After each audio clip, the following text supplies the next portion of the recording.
Good evening, everyone, and welcome to the Thursday, January 29th, 2026 Finance Assessment and Taxation Committee meeting. This evening, we have committee members Brody, Lumpkin, Valorant, and myself, Councilmember Keegan. We are also joined by Councilmember Deb Zamer, our staff, Carly Johnson, and then city staff, Trey Kingston, Miriam Dixon, Gideon Grande, and John Riley. We also have Auditor Sam Fine with us this evening. On our agenda tonight are Local Law A of 2026, Resolution 4.12-26R, Resolution 5-12.26R, and Resolution 7.12.26R. And we do have public comment this evening. So Carl Urich, could you please come up? You'll have 5 minutes.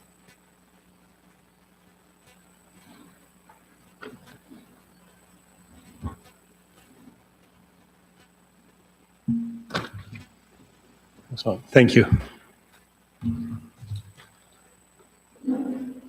So my name's Carl Urich. I live in the Buckingham Pond neighborhood, and I'll make some comments on the 2026 approved budget. So I've spoken a couple times here before about the budget, both proposed and adopted now.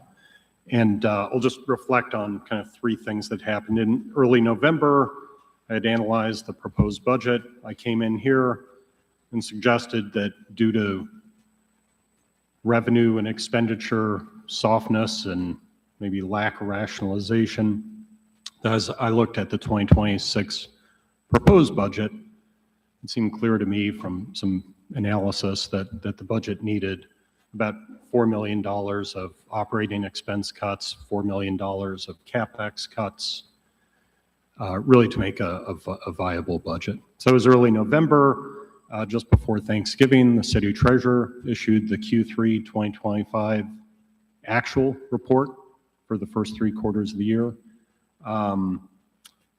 It showed a worsening fiscal position on both revenue and expenditures, very concerning.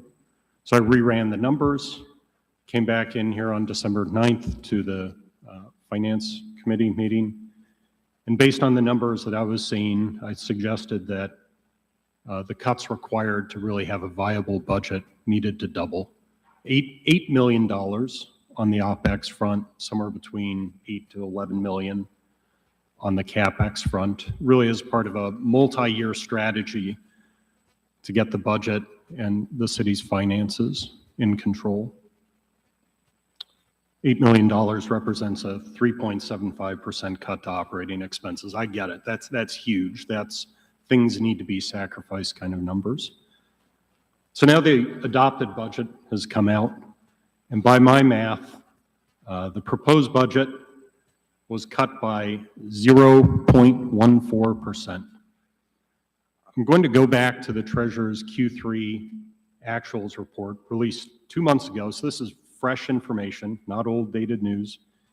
I'm going to read 3 quotes from the actuals report. This first one's a good one. Quote, as the city enters the 4th quarter, cash on hand is approximately $7.45 million, indicating heightened liquidity risk. Reductions in spending are necessary. The allocation of debt reserve is being evaluated to offset revenue shortfalls and preserve cash for payroll and accounts payable, end quote. I mean, that's a good one. I mean, it says we have to perform extraordinary measures to pay our bills, not what we want.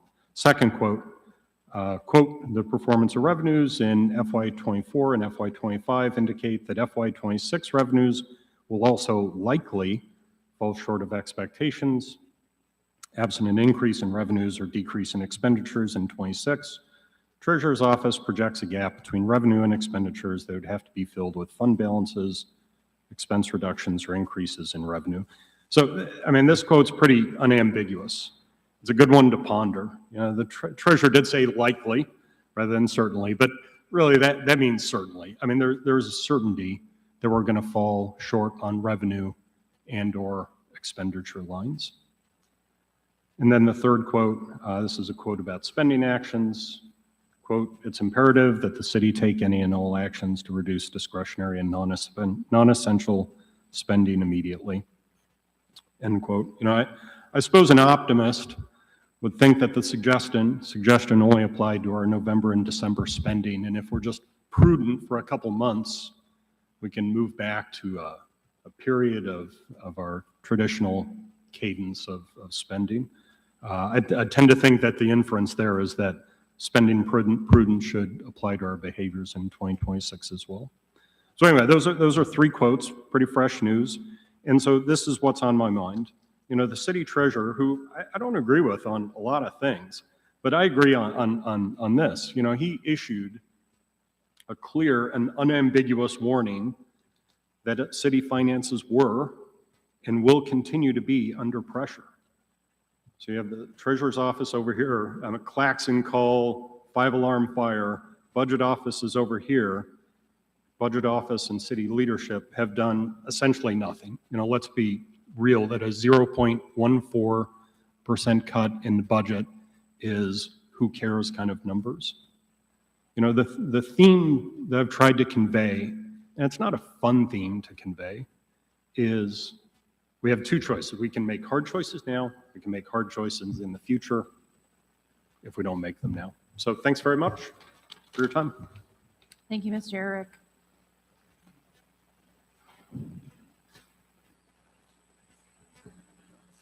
We have no further public comment this evening, so we're going to move along in our agenda, and I would like to invite Trey Kingston, the city assessor, up.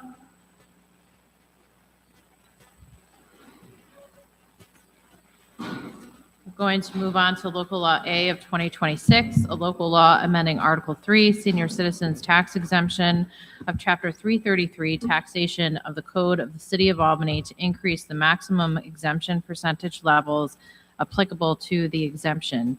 We're going to do something a little unusual. The local law is carried by Councilmember Zamer, so I'm going to give you the opportunity to speak and present on the content and subject of the bill. Thank you, Councilmember Keegan. We invited Trey here to discuss this bill in particular, correct? That is correct. Okay. Then I will yield my time to Trey so that you can discuss. It's pretty straightforward, having to do with New York State real property law that changed last year. The governor signed into law in December. Yep. Increasing the percentage, making a three-tiered. They added 3 tiers. 3 tiers to increase the potential exemption for our seniors for their property taxes, the amount that they can be awarded. Is that correct? Yes. So, Would you mind explaining a little bit further? So the senior citizen exemption, it goes by several names: the aged exemption, the low income exemption, but ultimately it's an exemption for property owners that are over 65 years of age that have household income less than $58,400. So the council, I think just 2 years ago, increased the income limit that you could earn to get the exemption from $37,400 to $58,400, which was allowed by state law. So we've done that, and now the next amendment to law at the state level was giving municipalities the option to add a 55, 60, and a 65% exemption. So the way that this exemption works on assessments is there are 10 tiers between $58,400 and $50,000, where you can get 5, 10, 15, 20 in increments of 5% up to 50% off your taxes if you earn less than $50,000.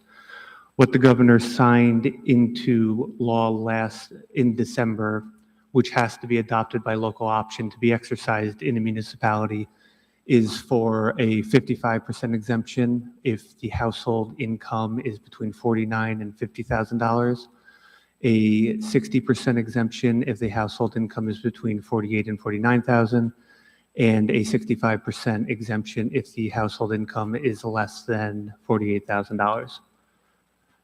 So it would expand the maximum amount allowed under this law by 15% to those who qualify. Questions from committee members?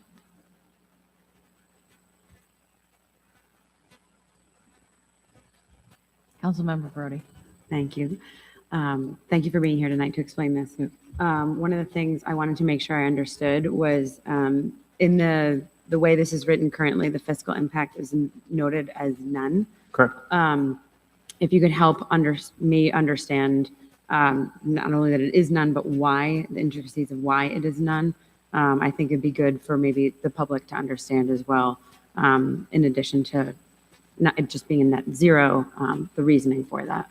Yeah, so Thank you. there's two numbers that really come out of my office. We have total assessment, which is the value, is a very simplistic version of it. That's the value of property in the city. And then we have the taxable value. So the taxable value is the assessed value less any exemptions throughout the city. So when an exemption is granted, that doesn't decrease the amount of tax revenue collected by the city. If we have a building that's renovated and the value increases, or we have a brand new building constructed and we add value to the city, that doesn't increase the amount of tax revenue collected by the city. All that does is it modifies the tax rate. So the treasurer's office is collecting the same amount of taxes regardless of what exemptions we have and what exemptions people qualify for. It's just that's how the tax rate is calculated. So, just to use a round number, if we're collecting $100 million in taxes, we're collecting $100 million in taxes. It's just we have to divide the taxable value of the city by the tax levy to come up with a tax rate. So there is a zero fiscal impact in the sense of how much money the city will collect when it comes to taxes, because the taxes that are being exempted are being absorbed by the other 30,000 properties in the city. And I hope that makes sense, because we deal with it all day, so it makes sense in my head, but it's a very foreign subject for just about everybody else outside of our office. Can I ask a follow-up question? So the fiscal impact to the city overall is net neutral, but the impact to the remaining taxpayers, or the taxpayers who are even paying the portion of it, are shouldering a different burden, essentially. Yes, and so we can't, the best that I can do when it comes to any speculation when it comes to these things is to try to apply it to the previous year's tax rates, because we don't know what the future holds. There's going to be new assessments, new taxable values, new exemptions in the coming year. But in an exercise that we did, absolute worst case scenario, everybody that has the exemption now would go to the maximum exemption allowed. It would be a change in the tax rate of 4 cents per $1,000 of assessment. So this doesn't have anything to do with state reimbursement then? No, that would be STAR. STAR makes us, the state makes us whole. Okay, so that's different than what this we were talking about. Okay, that's very different. Okay.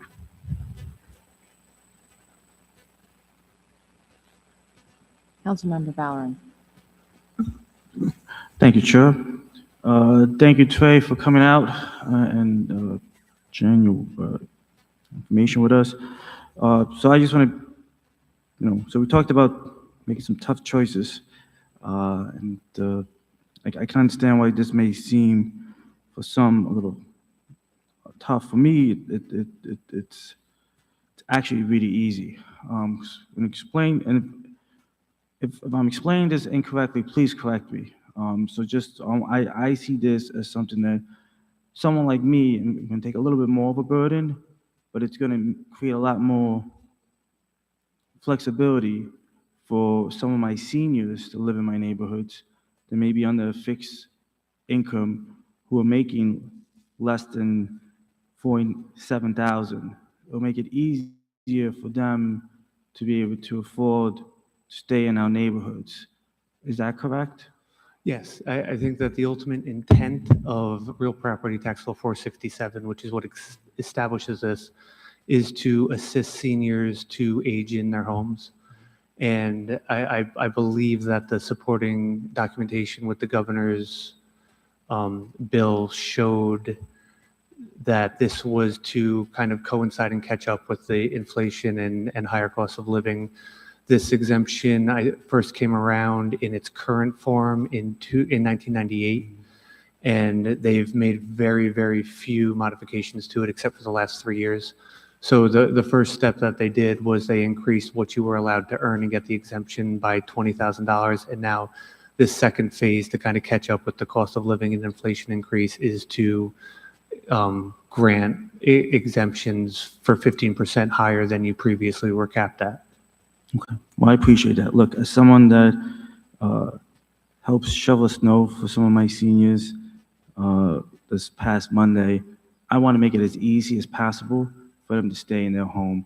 And I applaud Councilmember Zamer for putting this forward, and thank you, Trey, for giving us this information, because I think if we can make it a little easier for those seniors who may have bought their houses, own their homes outright, but Social Security may not be at the same level, or their income may not be at a high level, but they want to stay in their homes. I'm glad we're making it a little bit easier for them to be able to stay in our neighborhoods. Thank you. Councilmember Brody. Thank you. Do you have, or would your office have, as a follow-up, any idea of how many people would fit into each, or how many households, I should say, would fit into each category, and the dollar value that they would be saving overall? So that would, the number of properties that currently receive the 50% maximum is 858 properties in the city. How much it saves them is 50%. The problem that I have with answering that question any further is the limited capabilities of the state's assessment software. It is a very dated software, and the ability to extract specific information like that is kind of impossible. So we could do it, but it might take some time because we would have to run several reports and play around in Excel. But ultimately, what I did focus on in preparing for tonight was looking at the people who are already at the 50% maximum. Mm-hmm. And in that case, they are the 858 properties that are getting the current maximum are having $93 million of property value exempt at the moment.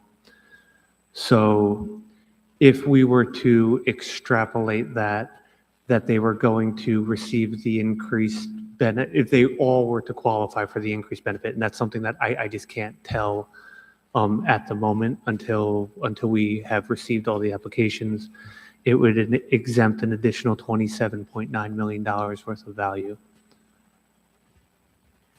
I just want to make sure I'm understanding you correctly. So the 98 million of exempt properties is not just for, it's not for 50 to 65%. That's for the 0 to 65%. That's for everybody who's getting it.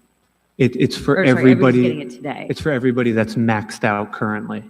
So everyone who's at that 50%. 50%, yes. Yeah, so in just looking at that, because the only way that I'm able to use the data that we have accessible is to kind of just say, if everybody went from 50 to 65%, which is not going to be the case, Okay. this is what it would be. All right.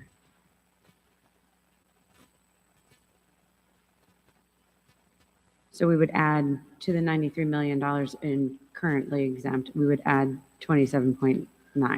It was 93 million is what is currently exempt in that group, and it would add another 27 million. Okay.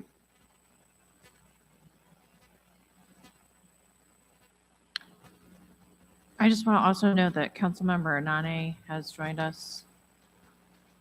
And I saw him, I think he's still over there, Robert Wenner, our city attorney, our council attorney. Do we have any questions or comments from non-committee members?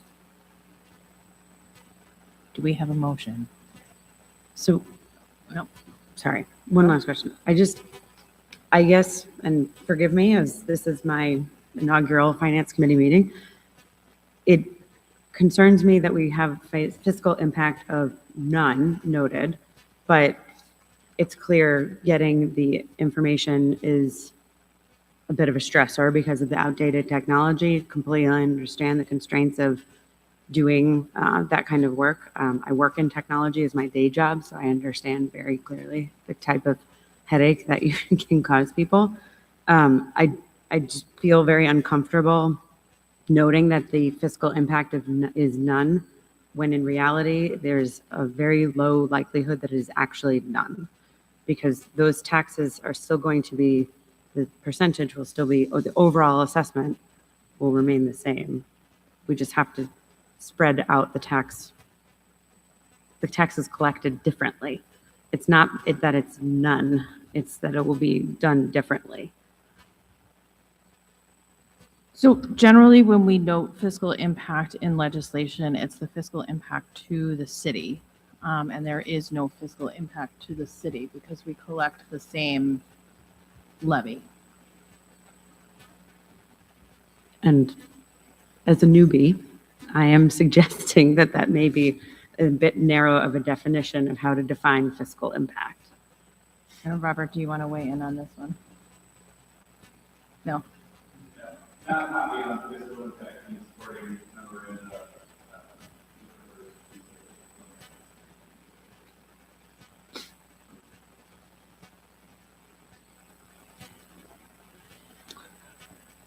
What I might suggest as perhaps a compromise is that an elaboration to the effect of what you very eloquently, I think, explained would be helpful to the average person who might read this subsequent to this, and to understand how are at that net neutral. I understand how this is a zero impact to the city's itself finances, but how we get there, I think, would be helpful to include as a descriptor, perhaps. I think one of the things I've learned over the past couple months of working with folks is that we might understand these things more in a more nuanced fashion, but the average constituent who might read this might need a bit more guidance. And I think that's okay. So are you asking for an amendment to what you want to add a paragraph to the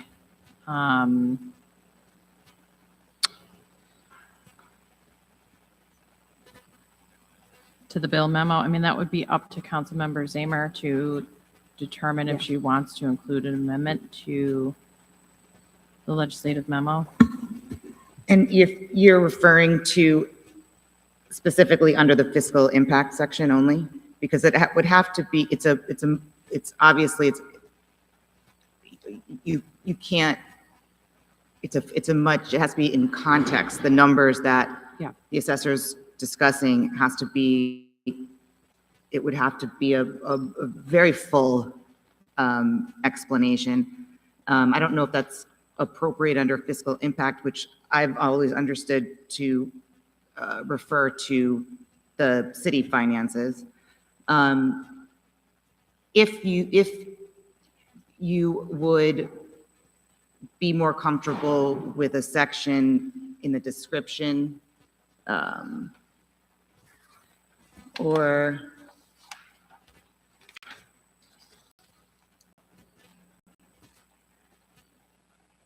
in a section of the proposed local law A that has a more fuller description of how it impacts taxable property values? Is that something? I'm not as particular about where it goes. I'm not as fussed about that. I think it would be helpful to the average member of the public reading this if it was included somewhere, something to the effect of what the assessor helped me understand earlier. If that's something that's doable and it's not going to hold up the legislation, because we do have a time constraint so that our seniors can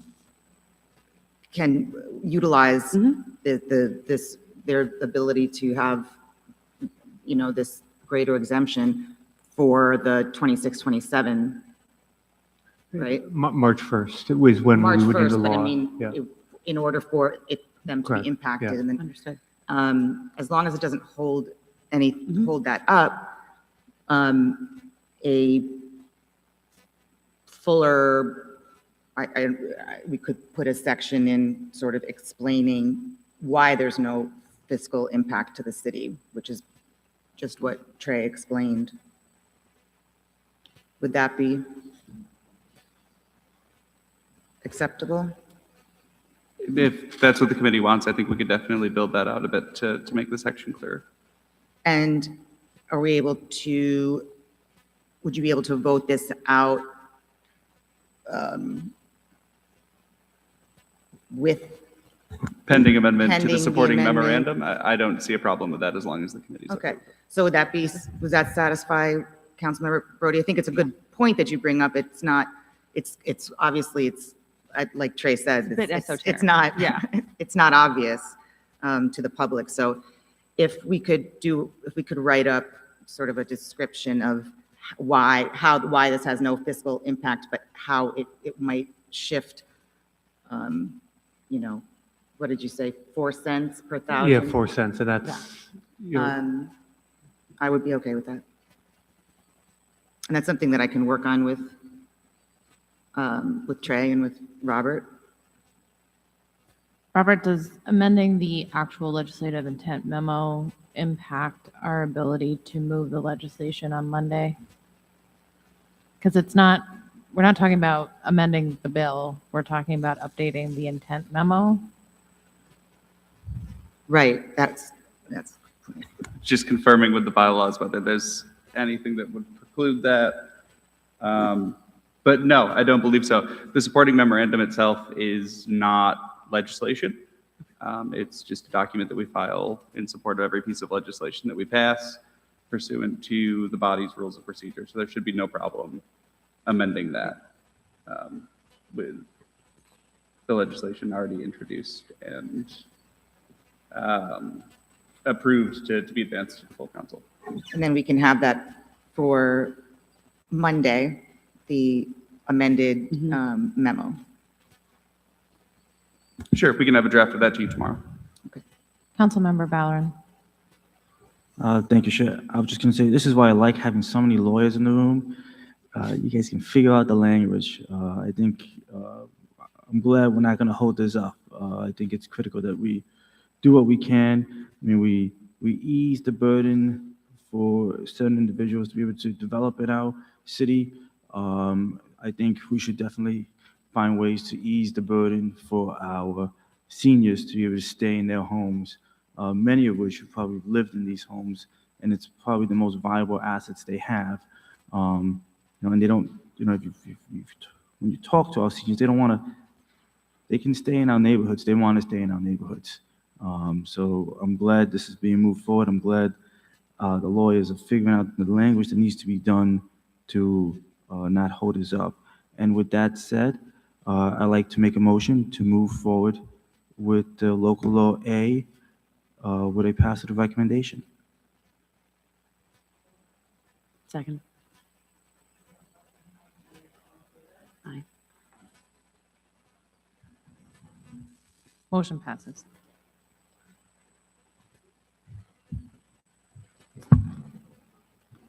Thank you, Trey, and thank you, Councilmember Zamer, for making the time to meet with us this evening.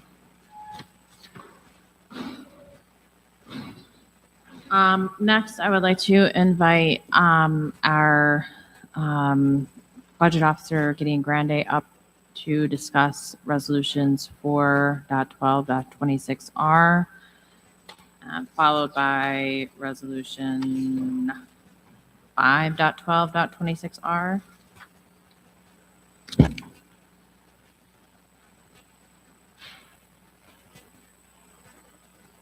So resolution 4.12.26R is a resolution of the Common Council approving a transfer of budgeted funds in the 2026 city budget, which will affect a salary rate or salary total. Essentially, there is a stopgap in place that prohibits the administration from increasing salaries beyond a certain point without council approval. So that is the nature of this piece of legislation. That includes changes in salary positions for the deputy mayor. We had originally planned for that position to be at $133,600. The mayor is requesting that that be expanded to $162,930. And then the Deputy Commissioner of Admin Services, which was originally planned at $104,810. And we were requested to amend that to $128,000 or $128,000. And Miriam Dixon, if you want to also, you can join any one of the desks has a mic that you can certainly comfortably, so you and Gideon don't necessarily have to share back and forth, since one of those positions is in your office. So I'm going to hand things over to you, Gideon, to kind of explain the justification or request for the salary changes. Thank you.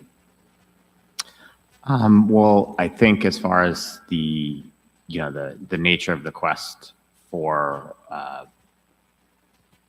both of these items is really, looking at the one for the Deputy Commissioner of Admin Services. I think when the budget was developed, months ago, the view of that position has been adjusted. The salary was sort of reflective of, we were always going to have a new commissioner, and someone who could, assist the commissioner in some capacity was contemplated.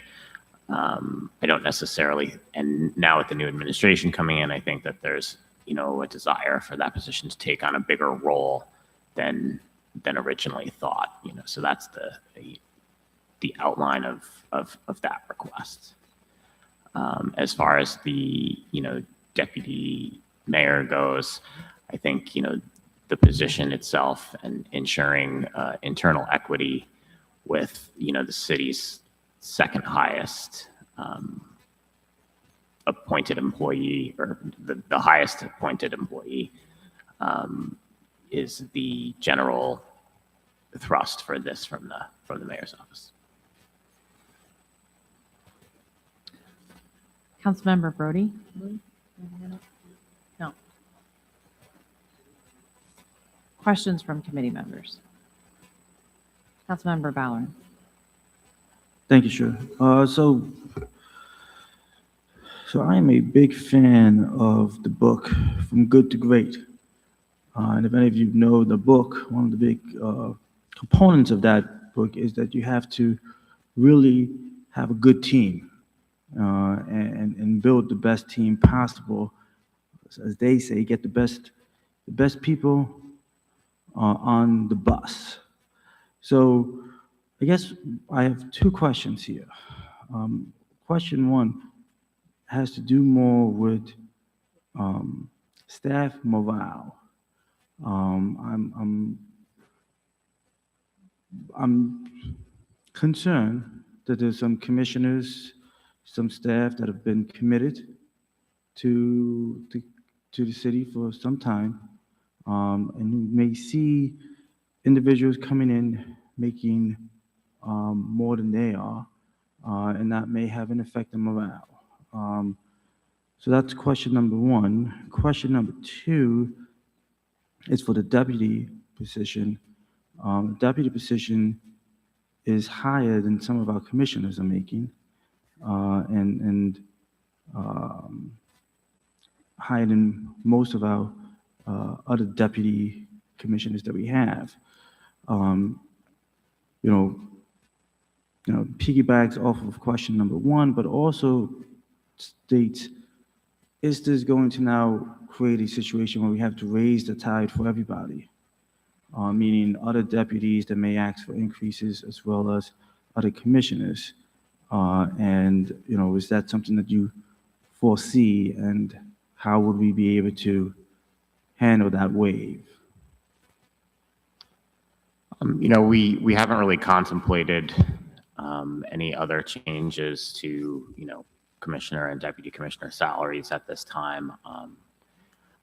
It's difficult to say what the morale may not be, we haven't taken a poll of everyone to ask them that question, but I think that, the two positions in referenced here, as I mentioned, one is the, highest ranking appointed official in the city, and the other is, a deputy commissioner for a department that, oversees a pretty broad scope of activities, including, in financial, HR, IT, MWBE compliance, and excuse me, that, with the staff of, over 40 people across all of our various units, it's a pretty important position.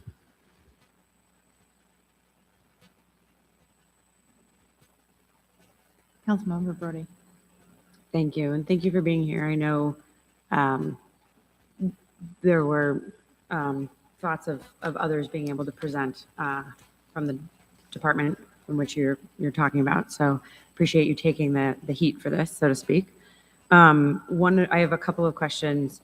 One, it's my understanding that the deputy mayor role has already been filled. Is that true?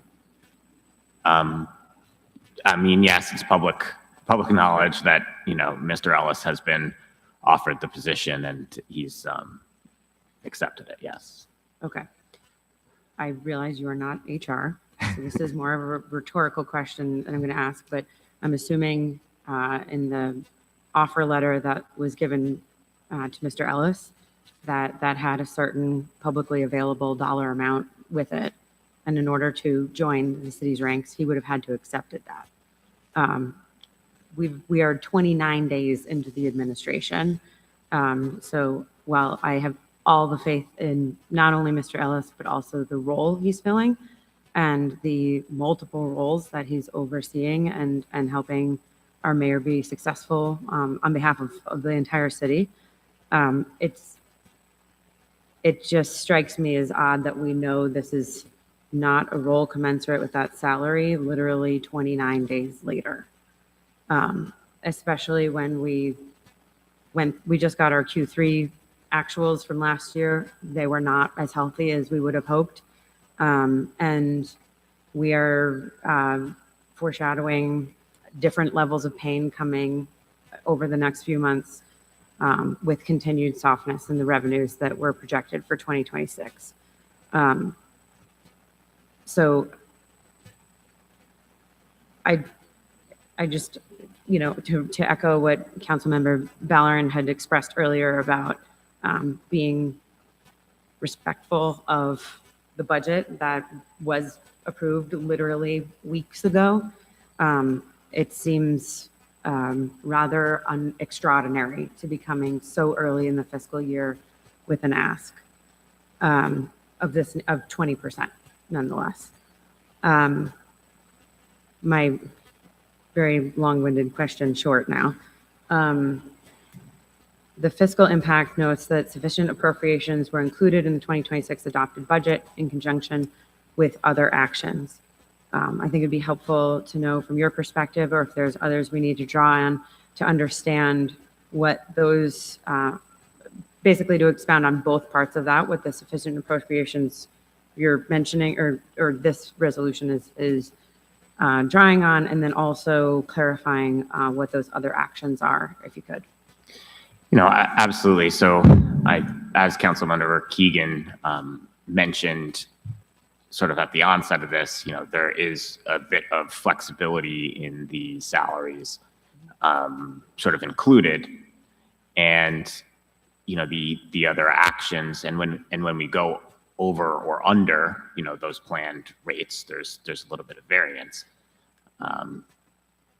And, looking at what we can do to sort of offset these increases, it's essentially holding other positions vacant for a longer period of time.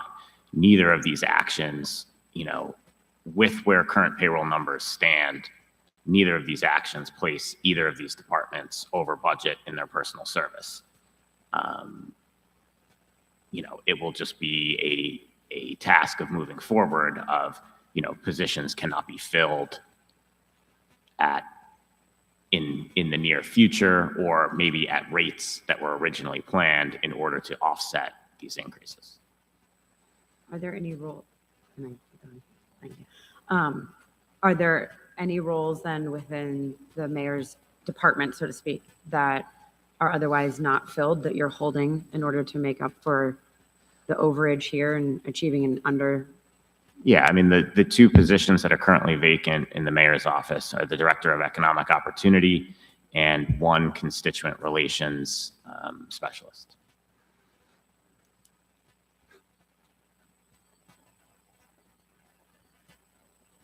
And are those positions posted? Or is the mayor planning to hire for those? I would have to consult with HR. I believe the Director of Economic Opportunity was posted on the Activate Albany website, which is not, I think, technically a city website. And I don't believe the Constituent Relations Specialist is posted either.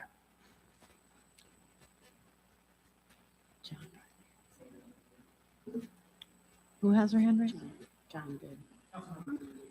You can come up if you'd like.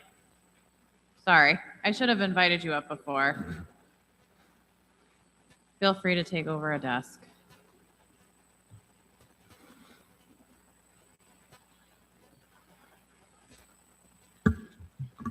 And good evening, council members, committee chair. Thank you.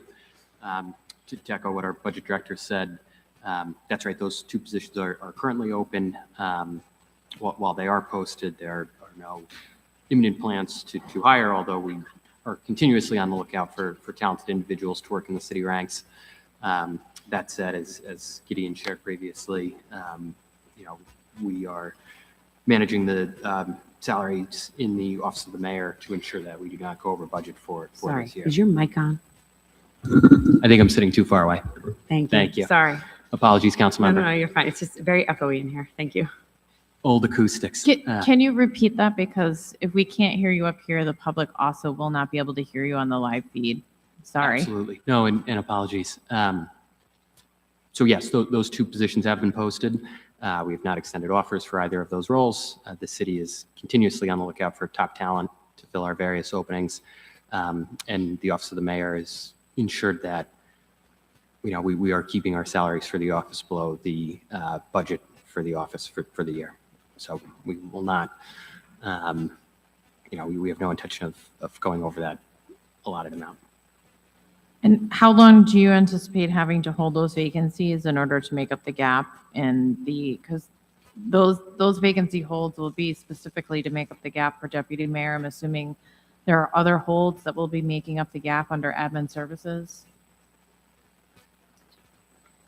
Those are two separate departments. Yeah.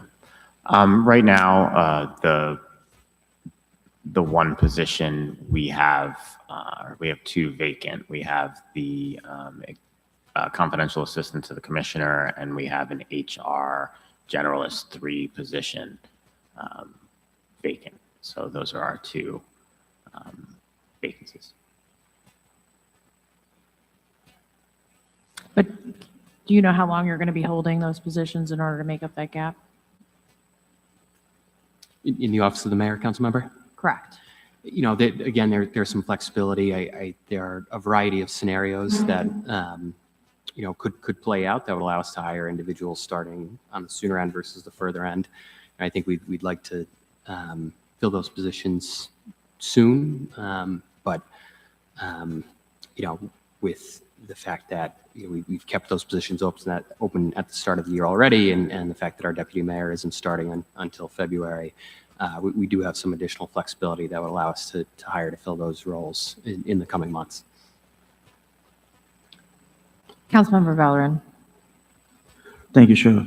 So like I said in the beginning, I'm a true believer in being able to get the best of the best.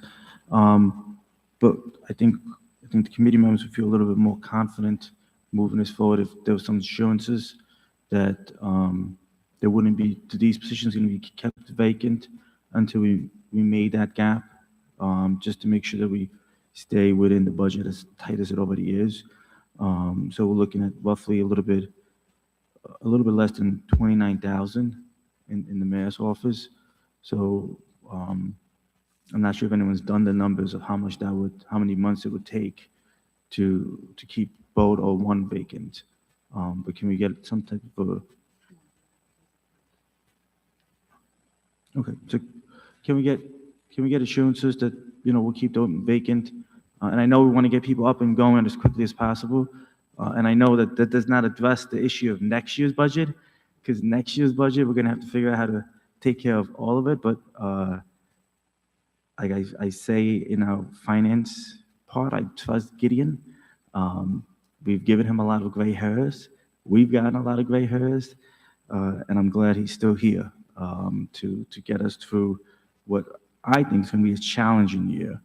Because I've said it for many years, I am very concerned what happens in 2026 and beyond, when ARPA money is gone, and when we're really looking at a closure of a near closure of our landfill. So that's discussions for next 8 months from now. But at least for now, can we get some type of assurances that those positions will be vacant until we make up this increase, so that we can make sure that at least it'll be a net neutral figure. I mean, I'll defer that question to the commissioner and the council to the mayor. I am not in charge of either of those departments. Yeah, and I will just add to Councilmember Ballerin's comments. I mean, generally, when we get a request like this, it's coming later into the fiscal year, and we can feel very confident that a certain line item has gone unfilled, and therefore the money is truly budgeted for, because we didn't fill that position. I know from my perspective, I feel concerns that we're not actually making cuts to make up the gap, that those positions technically can still be filled, and filled at any time, and filled within that salary variance. And that's coming on the heels of the council kind of handing, and I realize that those negotiations were made with Mayor Sheehan, and Mayor Pliers has sort of come into already having to look at making fairly significant budget cuts across city departments, because the council did not approve the requested tax rate that was coming in. So we were already several $100,000 behind the 8 ball. And there have been certain decisions made by the administration, both in regards to this piece of legislation and the next up for discussion, that have added to that gap rather than amended that gap. I hope you understand where we're coming from on that. I appreciate that, council member, and council member Ballerin, to borrow your metaphor about having the right team. I think part of the critical need to have a deputy mayor like Mr. Ellis is to help make those tough decisions. We've talked tonight about some of the challenges the city will be facing, and look forward to working with Mr. Ellis as the city navigates those difficult decisions. I would like to just say that for the Department of Administrative Services, close enough? Okay. I would just like to say for the Department of Administrative Services, I will commit that we will not be filling the Human Resources Generalist 3 position until the gap is made up. I am currently assessing my departments and have decided pretty early on that that is one that, with the way our operations are running now, I am comfortable with leaving that one vacant. Thank you. Councilmember Brody. Is that, what is the range for that position? I don't have it in front of me, but I can. I'll pull it up for you. Which position, gentlemen?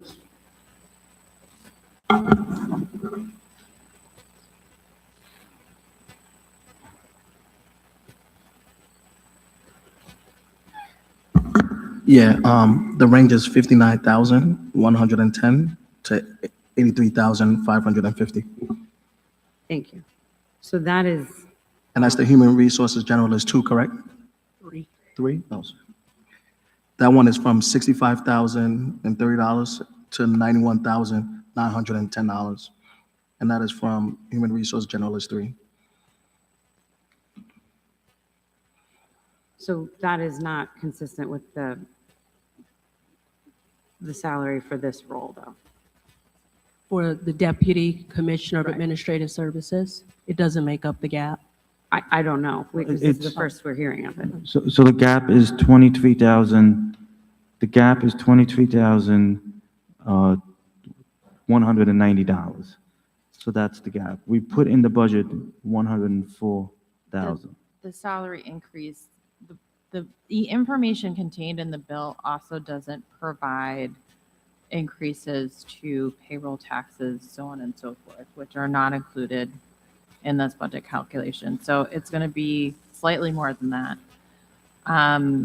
What she is saying is that she will not fill the Human Resource Generalist 3 until comparable, until a comparable amount of time has gone by in which she can offer the appropriate salary within the fiscal year. But it would be 30-something thousand dollars less than what we would have paid that person had they been here in January, correct? That is correct. And what Mr. Riley is saying is that they plan to do the math with both the backfilling of the Director of Economic Opportunity and Constituent Relations Specialist until sufficient time has passed to make up the 29,000 plus whatever additional calculations need to be made for health insurance, so on and so forth, because all of that changes as your salary adjusts, until sufficient time that they have made up the gap in those funds. That is correct, council member.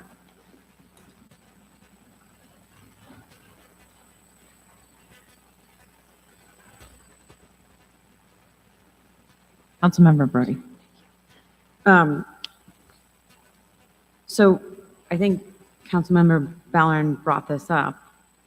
These are the machinations of holding vacant and hoping that these things are filled or not filled whenever they are is an extraordinarily short-term strategy for balancing the budget overall. I don't think I'm saying anything that anybody hasn't thought through in this room. So as I mentioned earlier, when nitpicking on little old ladies and their tax exemptions, I think it's even more prominent when, frankly, the leader of our institution is setting a precedent by asking for 20% raises with not even out of the first month of the administration in a year when we should be looking for cuts. And I am very confident we're going to have to be looking for cuts at a minimum in the FY27 budget. Setting us up for that kind of hurt by not filling positions now and needing to raise the revenues to fill those positions in out years, I think it is a way to get those positions filled and technically paid for over the next 11 months. But it is not, I don't think it's the setting a tone of fiscal responsibility right out of the gate, and nor is it setting ourselves up for success in out years. I have real concerns that let me be clear, this has nothing to do with the talent of the people who are already in the role or would be in the roles. It has nothing to do with the importance of the roles themselves. Those are very clear. But I do think there's also a certain a visibility of this, the appearance of having a role filled that was net new, fought hard for at the end of last year, mere weeks ago in a budget, and then offered, accepted, started, and then to come and say, that's no longer sufficient, is a tough ask to grant 29 days into the fiscal year for all of us, I would say.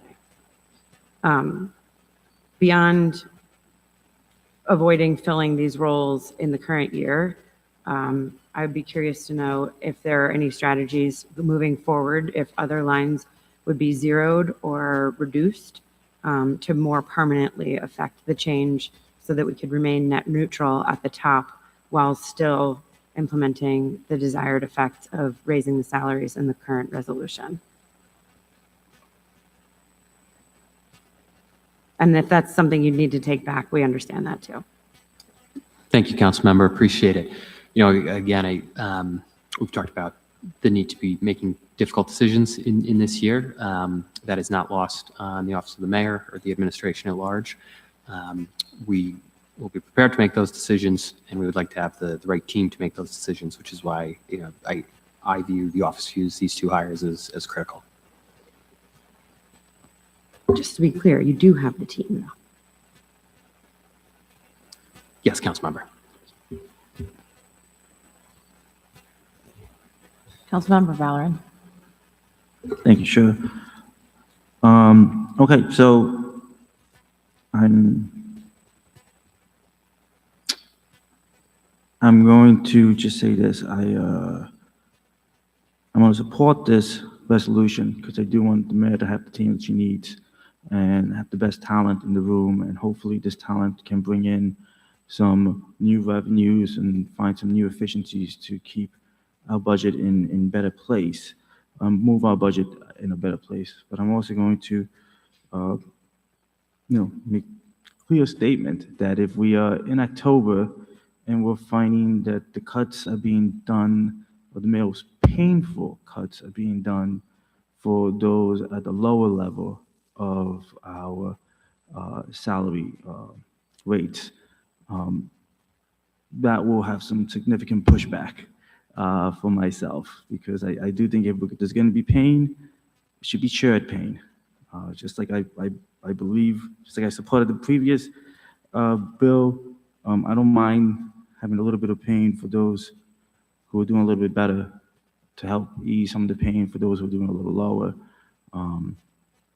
So I'm going to support this resolution with the optimistic that when we come back in October, we'll be talking about some new initiatives, some new revenue streams that we found that don't put more pain on our residents or our staff that is at the lower end of the income range. Councilmember Anani. Thank you. For the Deputy Commissioner of Admin, have they started yet, or are we waiting for approval of this resolution? No, she has started, but she has started at the budgeted salary. Gotcha. Yeah, I would like to, again, don't let the perfect be the enemy of the good, right? And I think that this administration, we want to turn the lights back on. And I think that you definitely need a team that is capable of doing that. I know Mayor Sheen ran her administration very lean, but there are some people that, sometimes that, particularly at the state level, that try to reach out to her office that, sometimes weren't successful. I look at this, while it's still concerning, I still look at this as an investment. And I hope that with the passage and support of this resolution, that the administration understands that we have a financial fiduciary responsibility to the taxpayers, and want to make sure that that we're thinking about the taxpayers at all times. But I will support this because I believe that with a new mayor comes a new mandate, and I think that it's important that with the state and federal state dollars, we're not missing out. And we need someone who could also not just operate City Hall, but also have access to capital funding that when it becomes available. So I will support this. And I just hope that we are vigilant just moving forward as relates to other staffers. Thank you. And can we just clarify for the record, because we clarified for the deputy commissioner admin, the deputy mayor position, was that position offered at the 162.9 rate, or are they currently making, were they offered the planned rate? So the conditional offer is at the higher amount that you have requested. The deputy mayor actually is not yet on the payroll. So at this point, nothing has been paid to him. That he has a start date of February 2nd. So he's not in the system at all at any rate at this point. Okay, thank you. Yes. So sorry, I was under the Councilmember impression he had started. No, he has a start date of February 2nd. Okay. The mayor had sent out an email that he was part of the team officially, as part of the office serving. Has he been volunteering his time at this point? Yeah, thank you, Councilmember. I think the intention with that communication was, to announce the forthcoming start date of our deputy mayor. We've been clear that the start date wasn't until February. Okay. So the offer letter was sent out with the amount that does not exist in the budget? Yes, the offer letter was a conditional offer letter that was sent out with him accepting that conditional offer, and that salary is based on the decision that's made from the council. With no advance notice to the council? Well, just point of clarification. And the proposed budget for 2026, the range is from 115, I believe, to the 162. So again, there were legislation that council passed previous that if there's going to be an increase, that the budget office will have to come in front of the council to make that request. So I believe that because of the range being 115 to 162, that they could have made an offer to the individual and just hopefully requested the support. It's not best practice. I hope that in the future, you guys kind of talk to the council members first before putting out, because one of the things that, we're not a council that just rubber stamp. We have a lot of council members that are going to be asking questions as we move forward. So I think that hopefully this is like a learning lesson, particularly for this position. Before the position is offered, at least speak to leadership about it so we can inform members. But again, the proposed budget did have that range from 115 to 162. Councilmember Valorem. Thank you, Chair. So just add for more information. Look, I'm going back to that book, Good to Great. It's people that are committed.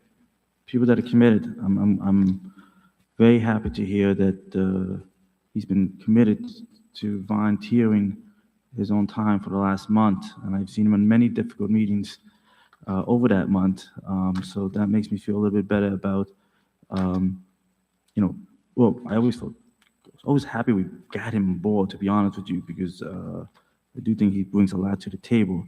But with him volunteering for the month of January, that has actually saved us $12,846 under the current budget for that position. So it really brings it down to a smaller gap that we need to find on that avenue. But again, my biggest concern is not this year. And I think that's what I want to make clear. Look, I'm not against bringing in these numbers. I am for making sure that next year, when we're looking at the budget, we're not putting a huge burden on our residents. I do not want to see a doubling of the trash fee next year, please. I don't want to see that. I got plenty of phone calls, people who got their tax bill this year And, you know, I think, again, I'm gonna be optimistic. This team will help with efficiencies and finding new revenues and finding new initiatives that other cities and other towns have done. I am glad to see that we've saved 12,000 just this month, and that for this year the gap won't be as harsh.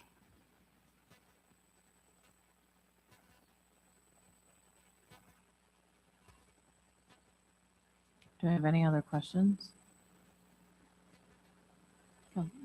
Councilmember Birdie. With all due respect, Councilmember Halloran, I do not think volunteering is the work that's going to be required to help run the mayor run as important an office as she is. In that role, has he accessed a city email address? Is he leveraging city technology? Is he able to, I mean, as a volunteer, he shouldn't have, if he's not officially an employee of the city, having those types of access, I would hope is not part of his day-to-day activity yet then. He does not have a city email. He does not have any city equipment until he becomes a city employee. Okay. So then he's, I mean, he can't really be volunteering if he's not accessing city email technology. I can tell you my That means none of his experience. communications are foilable. This raises other concerns. That I'm not even going. I'm not definitely not touching foilable stuff right now. But I will say I've been in tough meetings, tough long meetings that he's been there, and I'm glad he's been there, and I'm glad. I'm glad he's been there.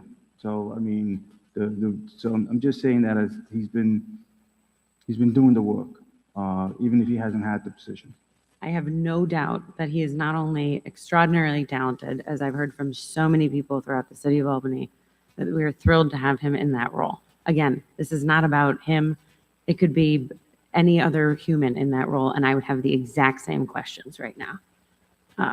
And the role, I also believe, is important, regardless of who is filling it, whether it's vacant or filled, and to the point you're all making, filled with real talent is important as well.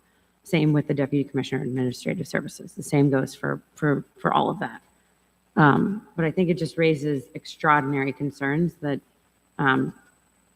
there's a policy that for integrity purposes should be followed to offer somebody a salary at a rate that is guaranteed to be offered, and contingency on council action seems to be a risky strategy at best. In thinking through how to modify this to reach some sort of a compromise, I think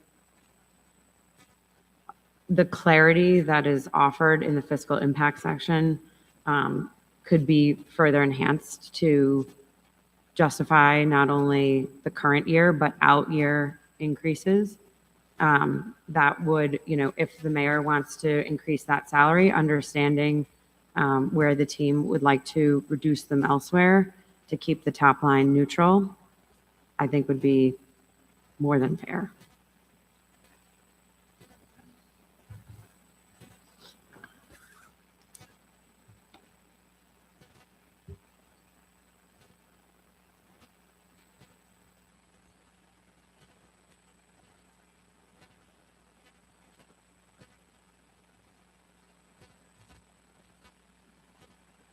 Is it possible, Gideon, to amend the legislative intent memo to reflect the discussions tonight with the agreement that those specific positions will be held to make up the fiscal gap? Is that something that you guys are amenable to? Because this is something that came from administration to us. So Yeah, I mean, council, I would. That's on here, not I would. us. I would say yes, of course that can be done in the same way, the previous legislation, the sponsor's memo is not statute. But I would look to my right as to whether that is amenable. Thank you, Councilmember. We'll certainly take that under consideration. I think that's a reasonable path forward.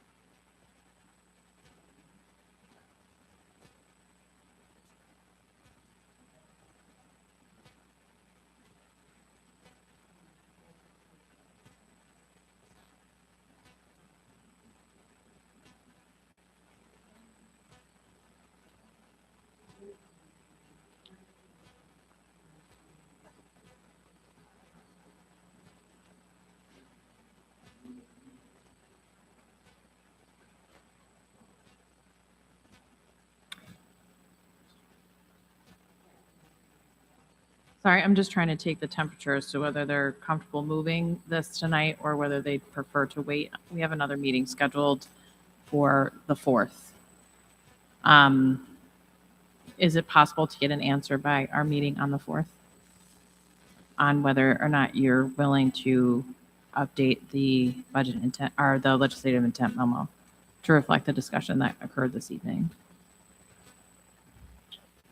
Councilmember, I think certainly possible to get an answer by the 4th on that question. The priority of the administration to move this tonight if possible, but understand the concerns raised this evening. I'm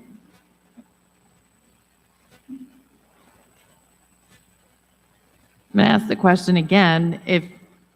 If we are able to get this before the 2nd, are you guys comfortable moving the legislation this evening? Mr. Lumpkin?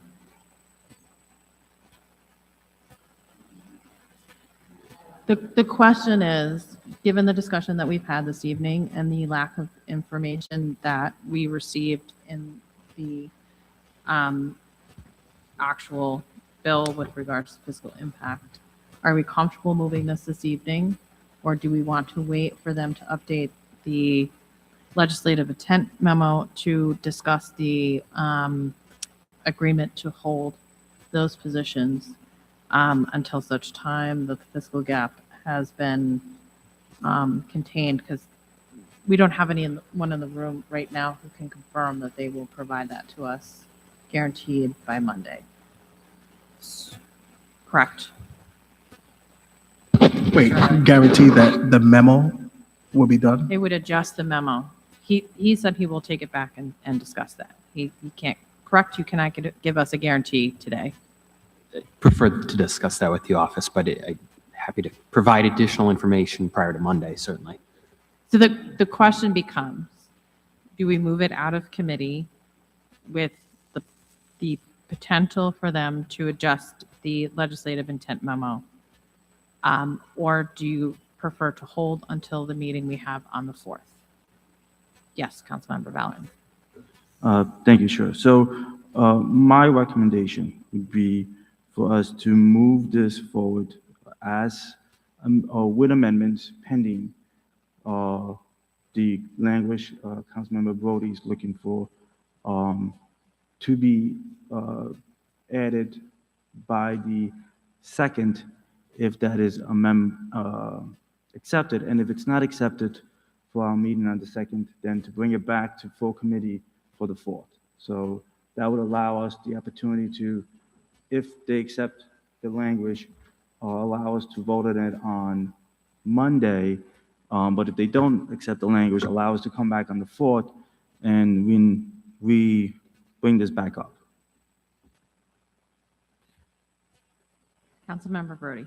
Just to be clear, I'm concerned about this year and out years, not just the ability to hold vacancies for the current year to make up the gap in the current fiscal. If the mayor, if folks would like to move salaries around within the lines to affect a net neutral change for next year, I think that is totally within their authorization and responsibility.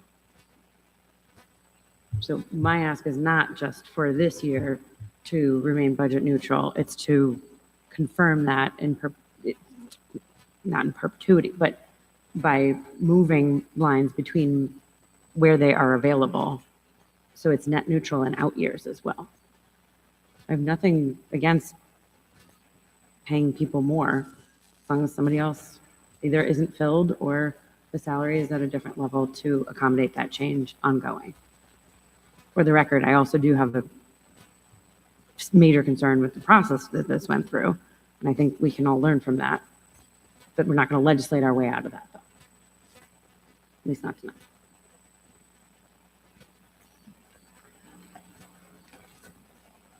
I'm not sure that we're going to get a projection for fiscal year 2027 because that is an entirely different process that requires full input from all departments, and from there, the mayor's office would have to develop a balanced budget and may or may not keep certain positions that are currently in the office, correct, Mr. Grundy? I mean, you know, looking at it holistically as you are mentioning it, there are a nearly infinite number of actions that could be taken once we look into out year processes. Councilmember Brody, I think the point you're going down is, if we fill these positions at these rates and the vacant ones at some reasonable rate, how much more personal service are we going to have in these departments in out years? I think that's what you're really asking. It's not that I'm asking it. I'm saying it can't, I don't think we can't be 1 month into the fiscal year and guarantee that we're preemptively raising taxes on people in 11 months by virtue of this resolution. I think that's irresponsible at best. What I have no concerns with is commissioners, the mayor, separately electeds, moving money around in between lines to accommodate needs for staff as they arise. And if that is not only within each, elected's prerogative, but I think that should be exercised when to reflect the talent that's being brought in and then is required to run the city to the level that we all know it needs to be run. So if there is an opportunity to not just increase these two lines, but to subsequently permanently move that money from other lines within the locus of control of this portion of the budget, that would be a more responsible route forward, in my opinion. And within the bounds of mayor or any commissioners, essentially, prerogative. Councilmember Anani. Thank you, Chair. There are two positions, particularly the constituent service assistant and also the economic development position.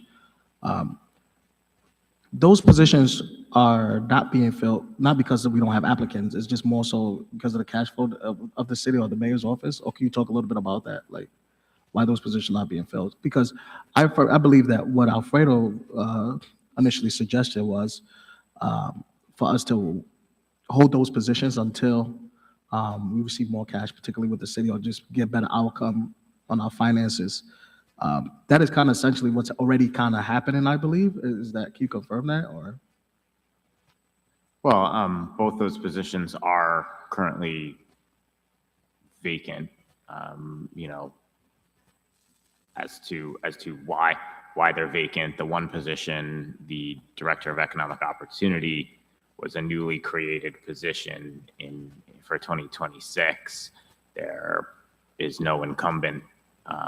It's never been filled, and the other position was vacated in early January by the individual who was employed previously. So, you know, it's only been 3 weeks. Neither of those positions have been the opportunity to either be filled or, in first instance, or refilled in the case of the second position. And then for the deputy mayor, when is the potential start date was suggested again? It's February 2nd. February 2nd, okay. And that is the same day of our full council meeting that will be taking place, right? Our first council meeting after this week will be February 2nd. Okay. Just wanna-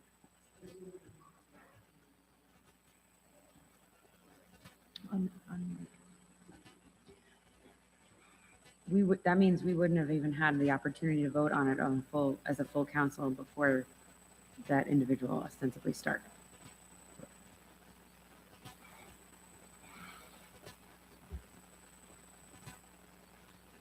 Again, I know I'm not on the finance committee, but I will support this resolution, and I hope that this could be a learning lesson that if there's any type of adjustments, particularly from the mayor or any department, that they will speak to leadership without offering positions to incumbents. So again, like I said, don't let the perfect be the enemy of the good. I hope this is a learning lesson. We're all learning in this process. I've been here for 8 years, and I'm still learning stuff every day. So I hope that becomes the message. But again, I look at these positions as an investment for the city, notwithstanding the individuals who will be occupying these positions. But I do believe that there are going to be state dollars that we cannot miss out on, especially with everything that's going on the federal level. So again, I think the recommendation, which was to move this and wait for the memo to be added on Monday. Again, the memo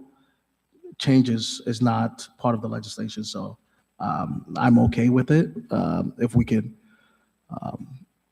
move this resolution with a recommendation with the intent of having a memo done before our caucus meeting. So every council member could also review it as well. Councilmember Ballerin. I'm going to ask for a compromise here because I understand where my colleague is coming from, but I also understand that the 2027 budget process, it's its own beast, and it's looking at the full budget where there may be where the request to keep it budget neutral, you know, may occur by cutting in other areas of the budget. You know, so I believe that the whole individual beast that we will be handling 10 months from now, or 9.5 months from now, the way we're going. And I guess my compromise would be to, if we can get language added on that guarantees that the administration is going to keep these other positions vacant until they've reached the gap between what was budgeted and what is being amended in the 2026 budget. You know, to give council the guarantee that it's not going to be a surplus expense. So I guess that's something I'd like to put for consideration to my colleague. I guess I just kind of come back to, for fiscal year 2027, they have to present a balanced budget to the council. So the decisions that we make regarding these salaries, they will have to determine for fiscal year 2027 how that is going to be managed within the revenue side and expenditure side of the overall city budget. I don't think that we can anticipate now the impact of 2027. That would be Mr. Grande's job to work with the administration based upon the totality of requests that come in from every single city department to determine and ascertain what can be afforded to be maintained and what cannot. Correct? Correct. So I go back to Mr. Lumpkin.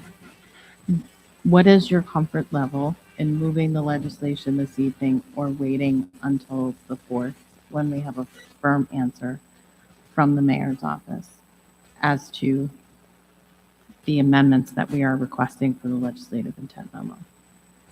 I believe I'm comfortable. On your mic. I believe I'm comfortable moving forward, providing that the administration submit the information requested. Okay. So you understand, Mr. Riley, that your mission this evening, I'll ask for a motion on this, and it looks like it will move. However, we may not vote on it if we do not have the requested updated information contained or returned to us in the legislative intent memo, at which point it would come back on the docket for discussion next Wednesday. Understood, Councilmember. Thank you. Do I have a motion on that, please? I'll make a motion to move forward with a positive recommendation of Resolution 4-12-26R. Do I have a second? Second from Mr. Lumpkin. All in favor? 3, and I'm assuming 1 opposed. Okay. Motion passes with Resolution 4-12-26R with requested amendments to the legislative intent memo. And we are going to be moving on, and I'm not sure, Miriam, if this also impacts you, to Resolution 5-12-26R, a resolution of the Common Council approving a transfer of budgeted funds and a change in the authorized positions included in the 2026 city budget, which will affect salary rate or salary total. In this specific legislation, it deals with so for those who are listening, for fiscal year 2026, the Commissioner of Recreation, Youth, and Workforce Services was 1 commissioner. That commissioner's salary was split between those 2 departments, 50% allocated to each. The new administration has decided to have both a Commissioner of Recreation, Youth, and Workforce Services and a Commissioner of Recreation. I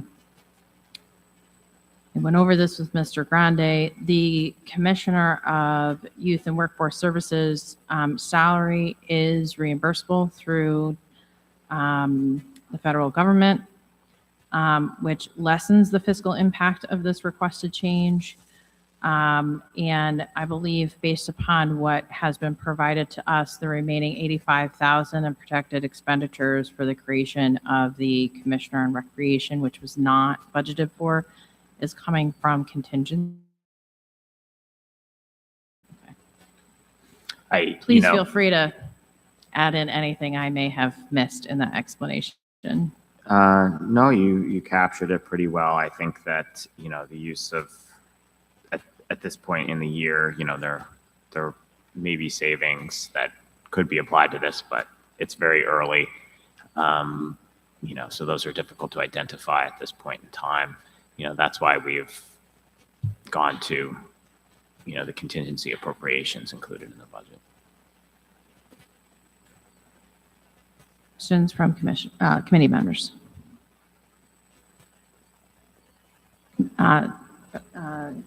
Councilmember Ballard. So how much do we have left in contingency after we use 85,000? 15,000. There was $100,000 budgeted for contingency.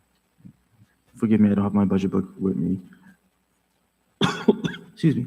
And how much of this line did we have to use last year? I'm sorry. How much of this line did we have to use last year? I believe I will have to go double check on that. I don't have that figure off the top of my head. Okay, thank you. No questions? Councilmember Brody. Ask away.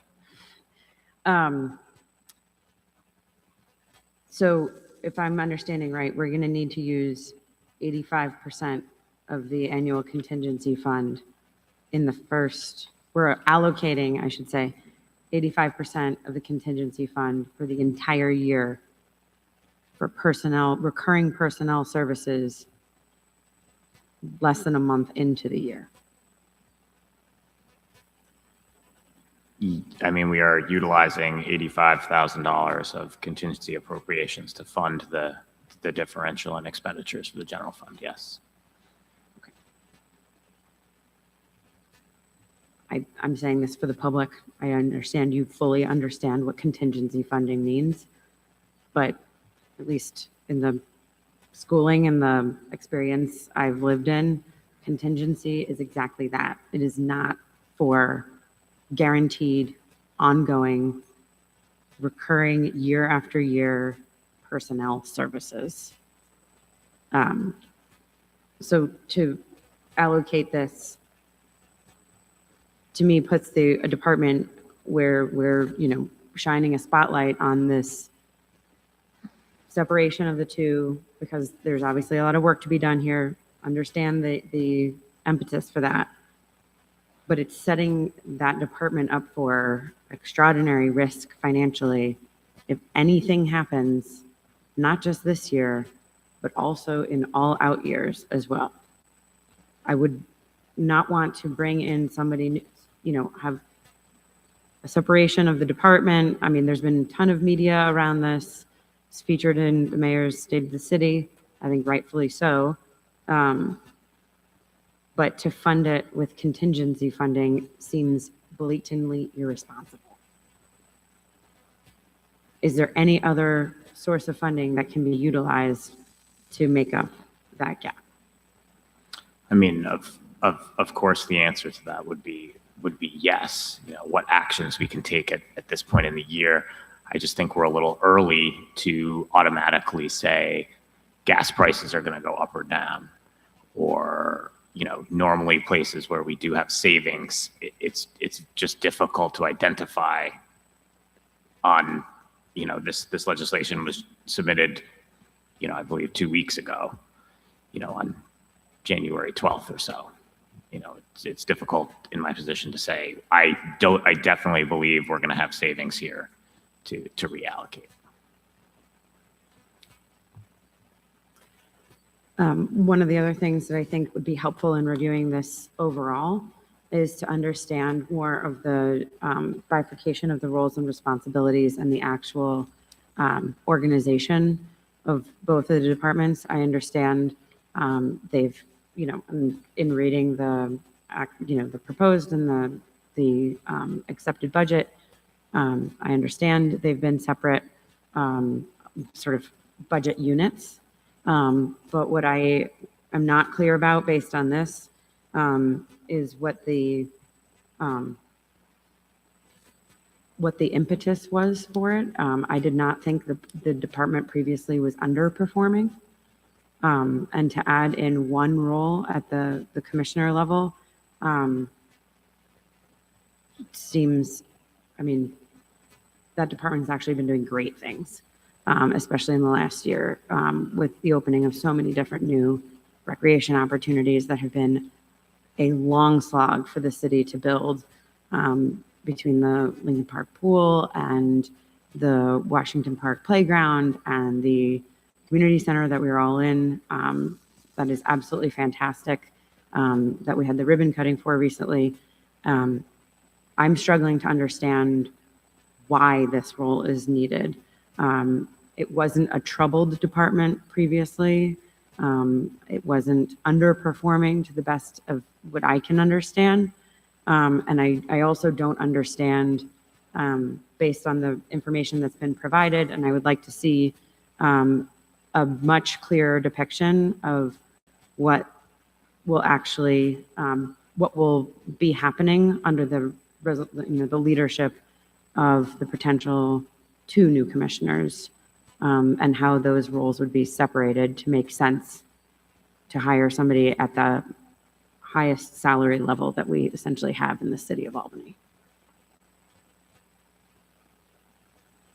Thank you, Councilmember. Historically, the 2 very separate departments that are in the city charter as separate departments have had one leader while having separate budget units. and under the leadership of Commissioner Jones, both the Department of Youth and Workforce Services and the Department of Recreation, as you alluded to, have made astronomical progress over the last few years, and we're incredibly grateful to the Commissioner's service.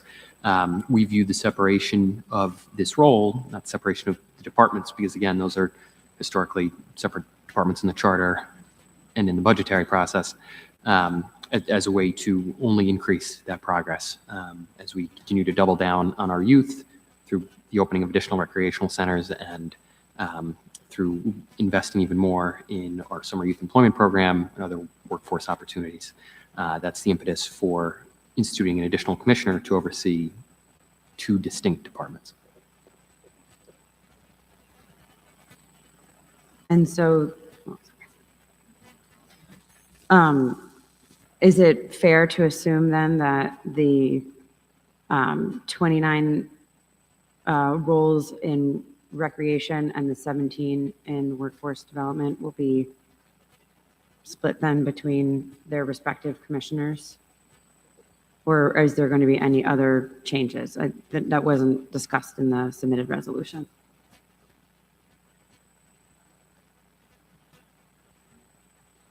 I can take that one. So the departments have always operated with totally separate employees, the Department of Recreation employees and the Department of Youth. So those are expected to stay with those, each, their respective departments. That's okay. That's what I was asking. So there's 17 that will essentially be overseen by the new commissioner of youth and workforce, and then 29 who will be overseen by the commissioner of recreation. Correct. Okay. So only having received the approved budget 2 nights ago, I did some very quick math, but I'd like for you to keep me honest here. Of the other commissioners who are employed at that salary range, I should say, the city has, before this resolution, 9 other commissioners, and the average, the APD oversees 414 staff. Corporation Counsel oversees 13 staff at the other end of the spectrum. This would be essentially giving a new commissioner salary range at that commensurate rate with less responsibilities than the previous role had. Not the individual. This is not an individual discussion. This is about roles. So as we're talking about cuts and preemptively thinking through what we need to do to balance a budget, it seems like we're creating more roles at the highest level of salary without having had any urgent or problematic reason to do so, especially considering, as we were discussing, Mr. Riley, the success of the department and what they've been doing across the entire city. Asking somebody to essentially keep their salary but have half the responsibility go to somebody else doesn't seem fair to all the other folks who are in those commensurate peer roles across the city who are managing far larger staff sizes. Thank you, Councilmember. This is in some ways a historical quirk that one individual has overseen 2 separate departments with 2 very different mandates. I believe it comes from not the previous administration, but the administration prior to that. Again, the Department of Youth and Workforce Services and the Department of Recreation have different priorities, goals, and action items. And having 2 separate individuals responsible for 2 very different departments, I think only strengthens the ability of those departments and their employees to carry out that mandate. I have follow-up, but I don't want to. I guess from my perspective, and with all due respect to the goals and the mission. My understanding is that Mayor Peters had an opportunity to make requests of Mayor Sheehan in the development of the 2026 budget. That is why she was allocated the staffing to her department that she was allocated. So my concern is I don't quite understand why the request wasn't made during that process to indicate that she was planning to split these departments apart, or why, if the request wasn't granted because it didn't allow for us to necessarily have a balanced budget, why this isn't a plan for fiscal year 2027 when we have an opportunity, or she has her opportunity to develop her budget for the first time. And I don't think it's unfair for anybody on this side of the aisle to ask those questions. And again, I very much admire Commissioner Jones, and we served with Councilmember Robinson and very much admire him as well. This is not about those individuals. This is about how we do and develop the fiscal policy for the city and how we stick to that fiscal policy for the city.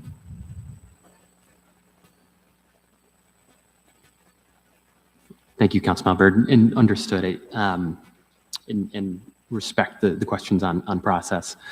In terms of why we think this is important for this current fiscal year, we're excited about the work, as was discussed in the State of the City, that we look forward to from those two separate departments. We'd like to bring in a separate commissioner to accelerate that as soon as possible, which is why this was a priority early on this year. Understood about the point of having these conversations under the prior administration. But again, this is something that we would very much like to emphasize our youth and commitment to, the young people in the city for this current year. Councilmember Ballard. Thank you. So two things. I just want to make one quick statement.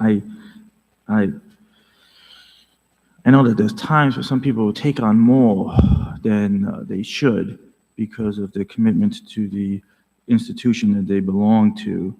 And sometimes, they take more and more and more on, and that's a compliment to them and a compliment to, their commitment to their institution.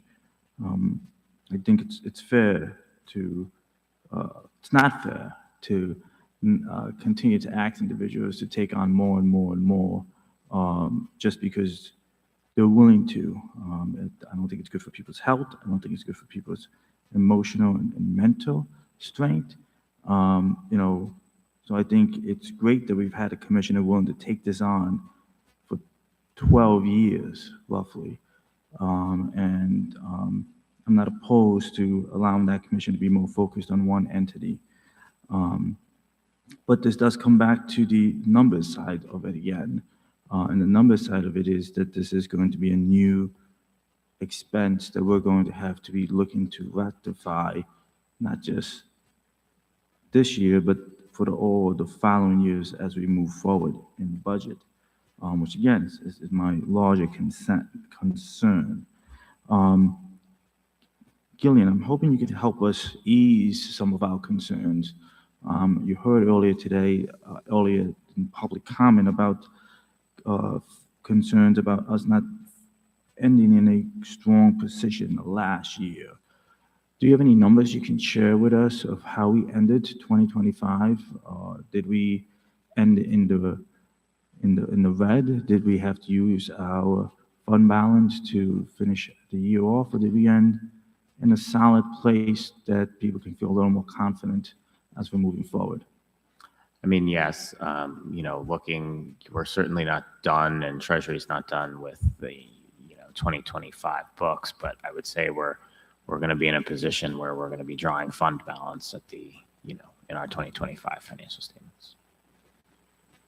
That's not good news, Gideon. I was hoping you're going to give me some good news. I need some good news here because I hate using fund balance, I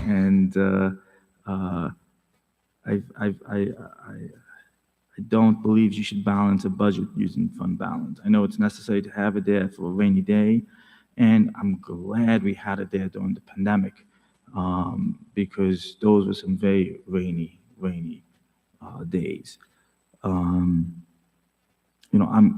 thing that made me feel better about this was that this was coming out of the operating budget, and that we weren't looking to dip into fund balance to make this number work. Do you have an idea of how much we're going to have to go in? Because our fund balance wasn't huge from the get-go.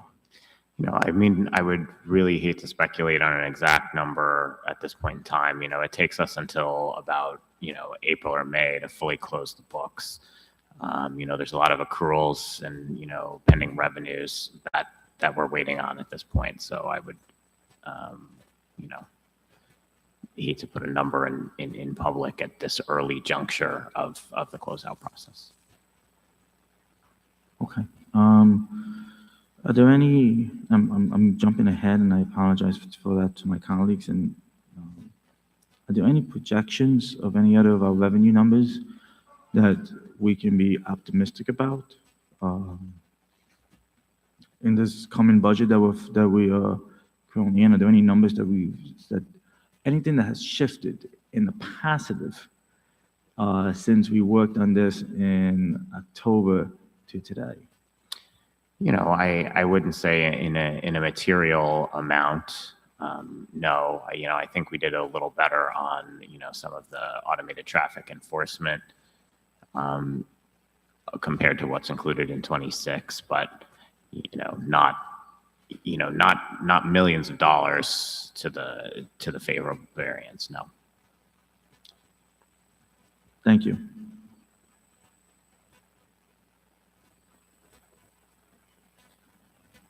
Councilmember Brody. That kind of live update, which I appreciate your honesty, that we're going to have to likely draw fund balance. I do not understand how we can responsibly spend 85% of the contingency budget of a single department in one fell swoop at this point. Just point of clarification. It's not 85%, it's 85,000. So I just want to make sure. 100,000. 100, gotcha.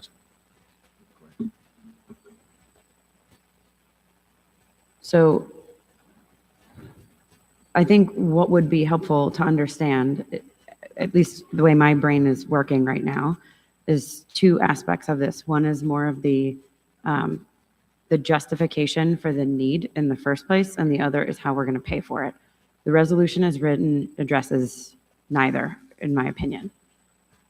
Understanding not just that these are going to be split, but what those roles will be accountable for, and understanding goals that are incumbent upon that person to, that I shouldn't say person, it's not about the people, it's about the roles. The justification for this, I think the public deserves to understand why.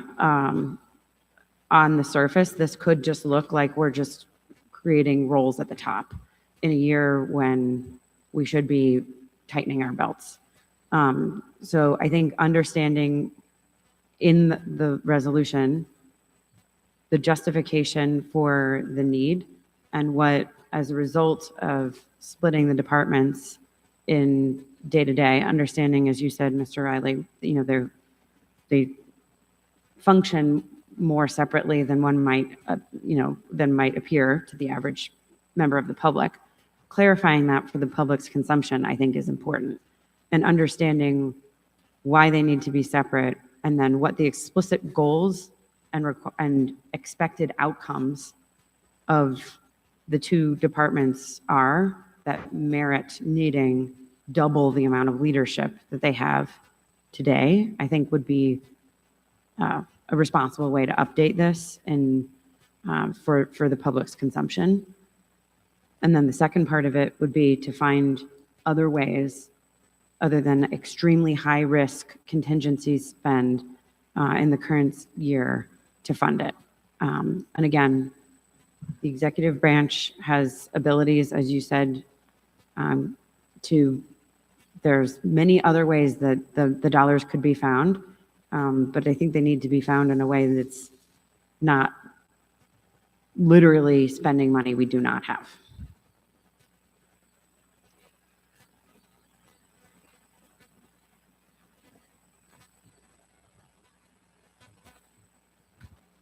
Any other questions or comments? Yeah. Councilmember Anane? Just on the topic of the contingency funds, do you know how much we budgeted by any chance for 100,000. 100,000? Okay, wow. I don't know, I thought it was so low. And do you know how much we spent from last year contingency fund, by any chance? I would hate, I don't have that number right in front of me. I will get back to the committee on exactly what that number is. Gotcha. If, I appreciate you getting that number. If you could get what the number was and what has been spent for maybe the last 2-3 years, to have a historical perspective, that would actually be really helpful. I would imagine with the expansion in so many recreation facilities, there's a little bit more variability in the budget because we're doing more as a department once those facilities came online. So understanding a bit more historical and knowing that it might actually, we might need more cushion in the future would be helpful. Sorry, thank you. No, I'll say, good point, good point. And again, like was mentioned, I was the chair of Parks and Recreation. We didn't meet that much because I felt that, our mayor, particularly Mayor Kathy Sheehan at that, during her tenure, I think her legacy is going to be on investments in public spaces and public parks. And she did a phenomenal job. And I watched and worked very close with the previous administration on this. But I do believe that as we look to the future, and again, budget is a board document, and I know we've been talking about numbers, but when you talk about the impact that these commissioners, particularly the Commission of Youth for your workforce, is going to have, I look at it again as an investment because we will see more kids the past couple of years, and this is not a hit at Commissioner Jones because he was wearing a lot of hats. The Summer Youth Employment Program has been about 600, 500 levels. I believe that we could really get to those, 1,000 to 1,500 Golden Days numbers. And Commissioner Jones had to really get a lot of things done under with short staff, but also taking over two important positions that we all care about. I have a soft spot for our kids, and I think that it's important that we have someone who's laser focused and intentional about what our kids are doing in the summertime and all year round. Because again, if we could stop a kid from going to a summer youth program or connecting a youth to a job, it's one less work or incentive that struggle or pay that you have to get from that kid going to jail or doing something mischievous. So again, I think that Commissioner Jones did a phenomenal job of doing both positions, but I think right now, in these challenging times, that we need someone who's going to be intentional about having something productive for our kids to do all year round, not just the summertime. So again, this is a position I will support. I want to thank my colleagues for all the great questions because it's needed. But I think that when we look at the budget, we shouldn't just look at dollars and cents. We should also look at, again, it's a moral document, and it sets the tone of what kind of city we want to be. And I would like to see our kids know that we're investing in them and want to make sure that they achieve all they can. Thank you. Councilmember Ballerin. Thank you, Chair. So yes, my questions back to the administration. What do we have a starting date for the new commissioner? Is the commissioner has an expectation that when that commissioner is looking to start? There's no set start date pending in outcome to this resolution. The administration would like the new commissioner to start as soon as possible. Okay. So the reason I'm asking that is because, these are human beings that are committed themselves to working for the city. I just want to make sure that no one has already given a date to any maybe current employer with an expectation that they will be starting here at a certain date. So I just want to make sure by pushing this back to a different date to get some language that we're looking for, we're not putting anyone in a situation where they were expecting to get started, by a certain time, but it won't, and they may have employment lapse, I guess is what I'm getting to. I want to be considerate of everybody, because we're all humans. So I guess that's the question I have for you. Thank you, Councilmember. I'll refrain from speaking about anybody's employment status, but would again reiterate the importance of having the new commissioner start as soon as possible.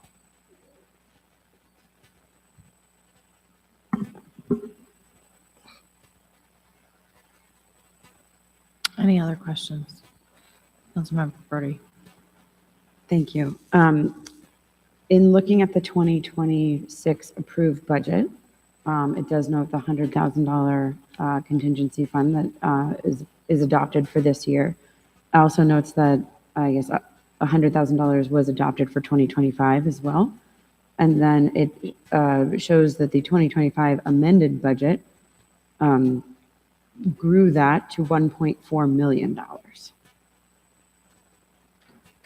Pardon my asking for the history lesson. If you could help me understand what happened there, that would be helpful. Yes, that was an amendment by the E&A committee to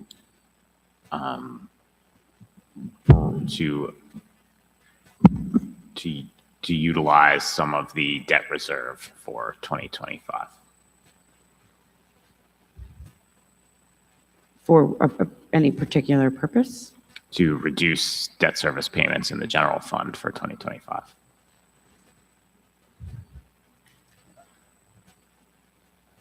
Why would that have been allocated, just help me understand, to contingency then?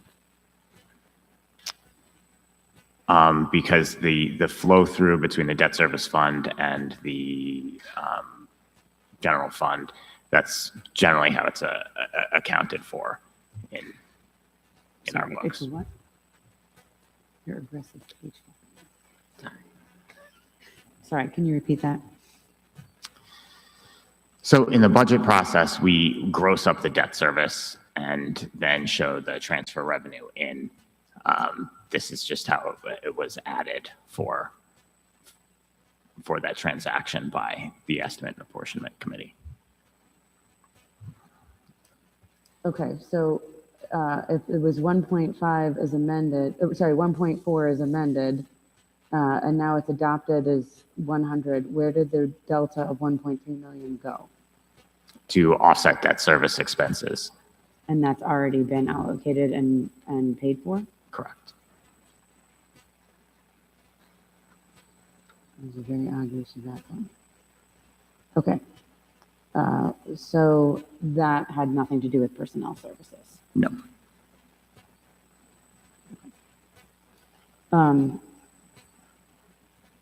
Okay. I don't mean to speak for Councilmember Anane, but if you could still help us understand what the actuals were, going back according to the 100,000 and whether we were able to stay within that, that would be helpful. Mm-hmm. Absolutely. Any other questions or comments? Are we comfortable moving on? Do you have a question? Are we comfortable moving this legislation this evening? I have some thoughts on how we can amend it. Okay. Before how would moving. you like to amend it? I think understanding the impetus for, I think the public deserves a better understanding of why we need to double the amount of leadership for the same amount of work that's going to be done. Or if there's more work to be done, as I think would be the implication, it would also be responsible to elaborate what that work is in this resolution. So I would like to amend it to see a much more detailed explanation of the goals of leadership and what the anticipated outcomes will be for doubling the amount of leadership. And then I think understanding what we had discussed about the viability of the contingency fund in the previous 2 to 3 years of what was actually passed and then what was spent would be helpful to then determine whether that is a sound use of funding for an ongoing guaranteed personnel cost.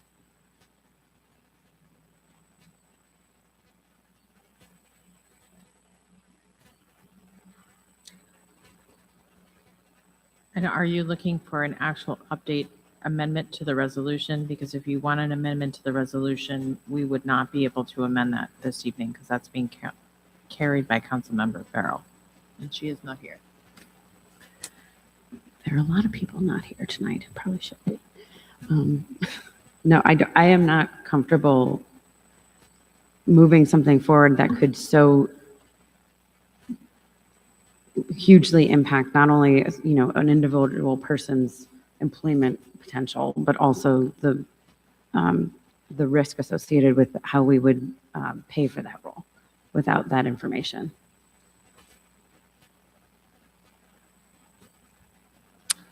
Councilmember Valorem.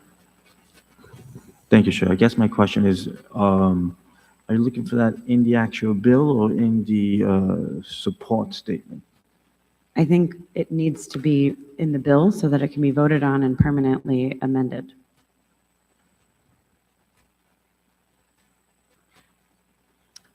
And we will have to wait to manage this until the finance meeting on the 4th. Are we in agreement to do that? Is everybody comfortable doing that? Yes, and what I would also ask in collaboration. Hold on, Sorry. Carly, do we know, is Jenny going to be here on the 4th? Okay. What I would also ask is if in the meantime, there is an opportunity to amend it so that contingency is not even part of the conversation. If there's another more responsible fund use that could be tapped into, that if that can be amended preemptively before having to even have the discussion about whether we're using contingency, that would eliminate the need for that conversation.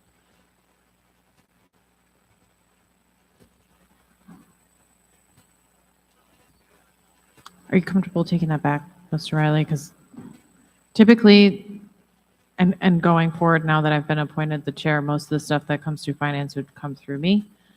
And I would typically be the person that would be responsible for negotiating amendments, but this came through Councilmember Farrell, and she's not here. So we can't amend her bill or even have that discussion. I think it's one thing if we're talking about the intent memo information. It's a totally different thing if we're talking about resolution language. But is it possible for you to provide the additional information that Councilmember Brody is asking for by our meeting on the 4th? Councilmember Keegan, for clarification, provide additional information as part of the legislative memo or to? She's asking, well, and actually it's really Gideon. She's looking for the last 4 years contingency and. We have that, of course. Okay. Sorry.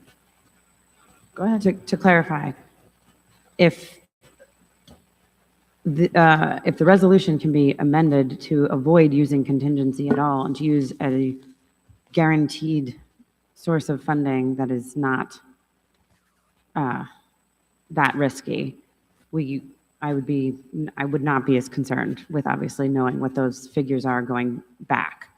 I'm more concerned about how we move forward. So if there's the opportunity to amend this, to address this with actual funds that should be used for ongoing personnel costs, I'm happy to not have the contingency fund conversation. And then the other piece Ms. Riley, that she is asking for is additional language explaining the need for the bifurcation of that role and what the justification of that ask is, which I believe would have to come from the mayor's office. Understood. And again, for clarification, Councilmember, you'd like to see that language in the text of the resolution itself. I believe that's what makes it binding. Yeah.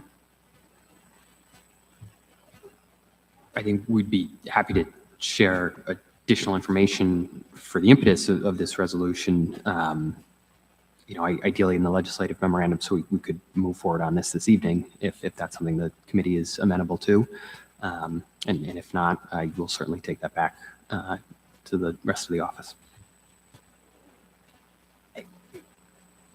We can't amend Councilmember Farrell's actual bill without her present and agreeing to that amendment. So it's going to have to wait until the 4th, which means that this won't be voted on until, I believe, is it the 19th? So, thank you. So we are going to hold on resolution 5/12/26R until our next meeting on February 4th. Thank you. And then Thank you, committee. Thank you, council members. I don't know, Gideon, are you staying around for the auditor stuff or no? I mean, you don't have to. I'm sorry, I hate to keep you, Gideon, but there may be budget questions and I don't want I to. mean, he did provide Okay. what I asked for in advance of the meeting, and I'm pretty sure I can explain it. Okay. Thank you to those staff who stayed late this evening. We appreciate you and your time. So we're going to welcome Thank you, up everybody. Chief City Auditor Sam Fine to discuss Resolution 7/12/26R, a resolution of the Common Council approving a transfer of budgeted funds and a change in the authorized positions included in the 2026 budget, which will affect a salary rate or salary total. And essentially in this bill, and to provide context and background to committee members and to the public, this was actually discussed during the development for the fiscal year 2026 budget. We met with then-elect Auditor Fine. And I won't speak for you, but my understanding is you as well were given an opportunity to make requests of Mayor Sheehan regarding your proposed office budget during the development of the fiscal year 2026 budget. At that time, you had asked for a communications staff, which you were granted a part-time position, which was added to your department. During our budget meeting with you, you had asked for the addition of another auditor position and a chief of staff. And that was discussed amongst the finance committee. You had proposed eliminating contracted services in order to effectively make that work within your budget. And the finance team did grant you the second auditor position, which eliminated any opportunity for you to independently contract for auditing work.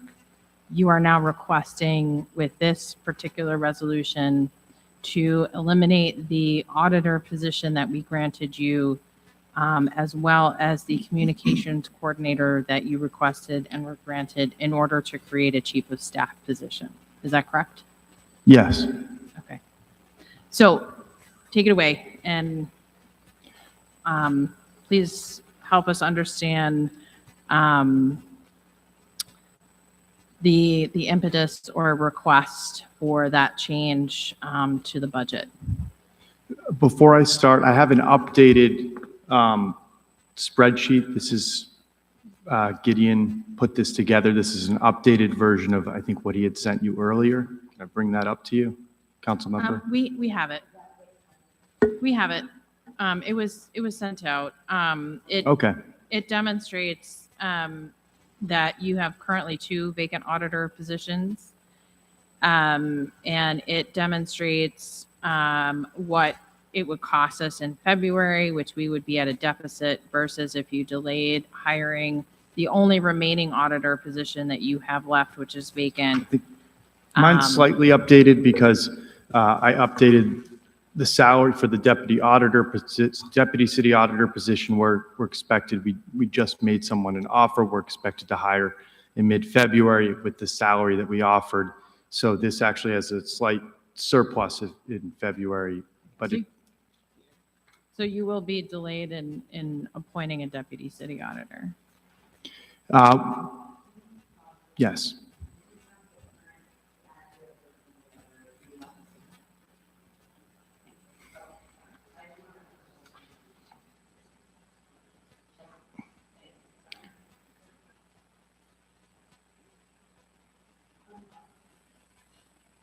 I'll wait till everyone has. So I understand that the city charter requires me to appoint a deputy auditor within the first 30 days. So if necessary, I will appoint temporarily someone in the office. I've been discussing with Corporation Counsel what the proper process is if someone accepts the offer, if they can be appointed, or if we have to wait till they start, or if I should appoint someone who's in the office until that full-time permanent deputy auditor comes in. Okay. So can you explain the justification for the change in staffing to your department? Yes. So I'm requesting a chief of staff position to help me fulfill my vision for the office. My vision is that this is a public-facing office where we get out to the people, we explain what's going on in City Hall, we listen, we help that shape what we audit, what we conduct inquiries in, what we put reports together for. And so the chief of staff position is really, it's different than the deputy chief city auditor, which is more of a technical position. Someone who has a strong financial background, has experience with auditing. Well, the chief of staff is more external communications, communicating with the public, managing relationships with the council, with city department heads, working with me on strategy. And I think, it's important, for example, if we conduct an audit, let's say on street and sidewalk maintenance, because something I've talked about before, we want to make sure that that audit doesn't just sit on a shelf, but we want to make sure that we get out in the community while conducting that audit, listen to the people, and then we put that audit out to the public and have proper communications with the public, with the council, and work with the council and the mayor's office to try to implement the recommendations that we may make in the audit. And I'll add, I understand, listening to this committee meeting tonight, I understand that our city is in a difficult fiscal situation. That's why I proposed and put in the resolution a commitment not to fill those 2 positions, the auditor position that you added, and I appreciate the council for adding that, and the part-time communications director position that was added. I made a commitment not to fill that for this year, and whereas you see on the spreadsheet, it will be budget neutral. All right, likely that I will actually spend less than the budgeted amount for salary in this year's budget, and I understand that this isn't a guarantee that I will fill those positions next year. I understand our fiscal situation, and I plan to have that conversation with the council, with the mayor's office as we go through the budget process for 2027, and as I evaluate the needs of my office during this year. I guess perhaps what you didn't maybe pick up on this evening is that your office is not going to change. There's not going to be additional funds. So the change that you're making, we're not going to magically find money for you to add staffing going forward. if anything, we're going to be constricting staffing across all city departments, including our own council department, in order to make things work as we move forward over the next 4 years. So I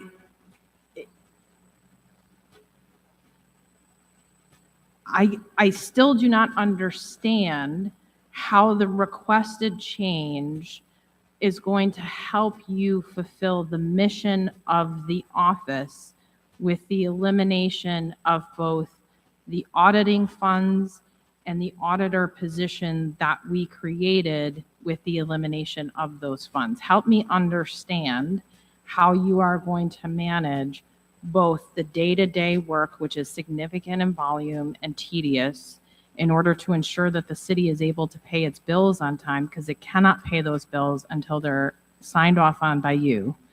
And we have had historic issues with stuff not getting to the treasurer's office on time from the auditor's department, which has a fiscal impact on the city, and still perform the necessary programmatic audits to help the rest of us figure out whether A, we're meeting the targeted policy goals that we set forth either through this council or through the mayor's office, or B, how we're, adequately and appropriately managing the fiscal side of the city.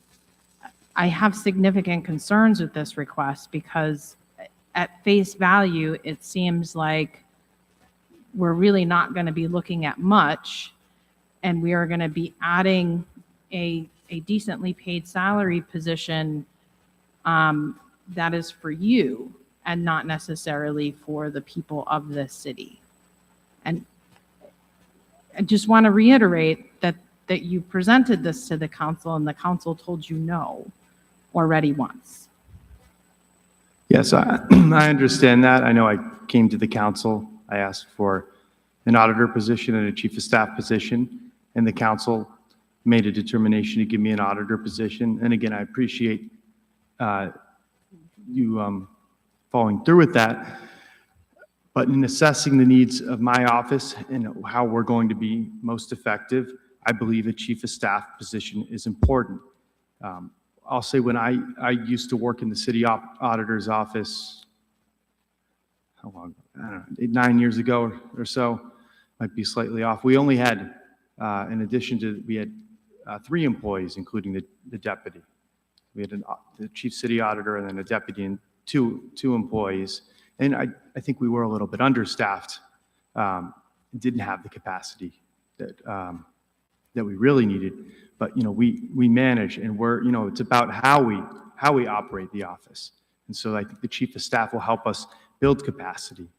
Part of this office is coordinating our audits. It's chief of staff will help with following up on things, managing the day-to-day operations, managing those external communications. I don't view it, I understand you said that this is more of a position for me, but not the office. I view it as a position for the office. The chief of staff's going to work with everyone in the office. We're going to be a collaborative team with the deputy chief city auditor and the rest of the staff, and work together on conducting audits, on conducting inquiries, having conversations with various departments.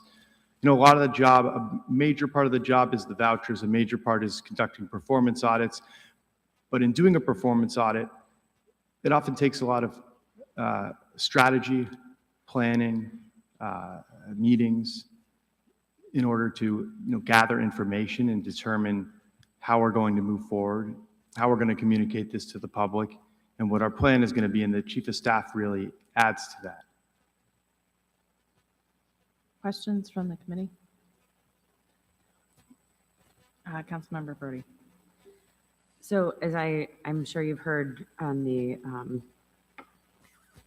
comments and questions I offered to the folks who came up and sat in your exact seat, Mr. Fine, before you tonight, I am fully comfortable with executives functioning as executives, but I think justification of the nature and fairness that I asked for of the mayor's office to justify new leadership and understanding that changes need to be top line net neutral is a fair ask of this council, of anybody coming before it with a budget change of this nature.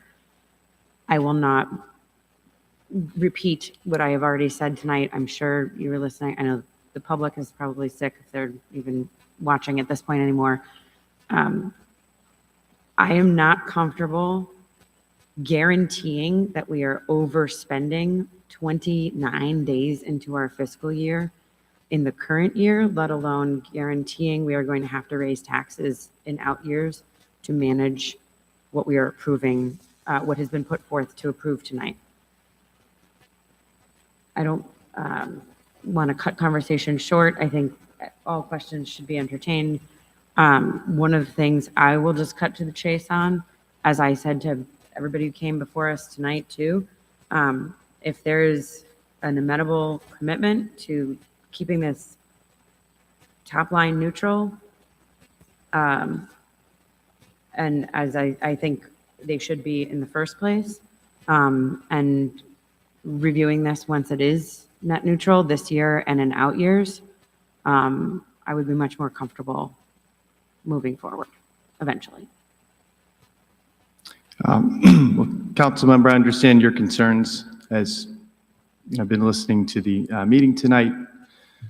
I'm open to making, as was discussed with the other resolutions, I'm willing to make a change to the memo, provide additional information, or whatever information would be helpful or commitment would be helpful. But is there something specific that you're suggesting that I include in that memo? I don't mean to preempt what others might want or think is appropriate as well, so I will offer this for comment, not just for suggestion. I think, understanding of where the money is going to come from, not just that let me back up. Having temporary vacancies and filling roles at higher salary levels by virtue of shifting the cash around between those, in my opinion, is not responsible.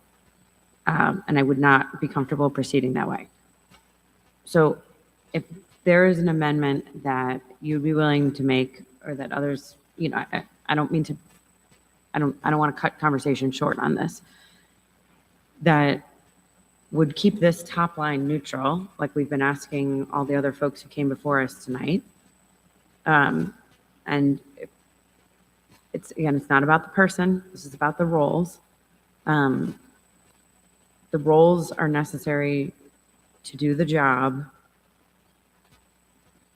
and you have a way to essentially pay for it that is not banking on temporary vacancies, then I think that merits re-review of an updated resolution.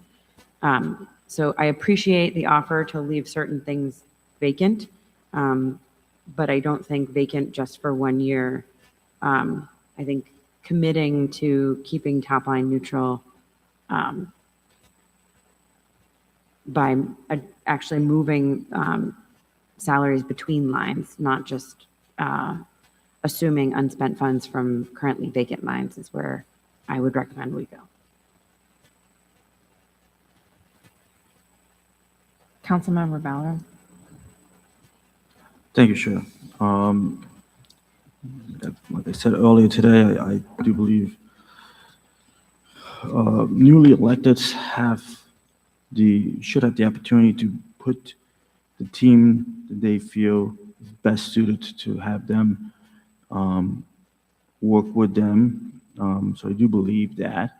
I do think, looking at what I have experienced over the last 8 years in this position, it is a very face-forward position, even though maybe originally or traditionally it was supposed to be a behind the scenes. Well, the last two auditors that have been in my experience here at the council with not behind the scenes individuals. And they definitely wanted and had a very front-facing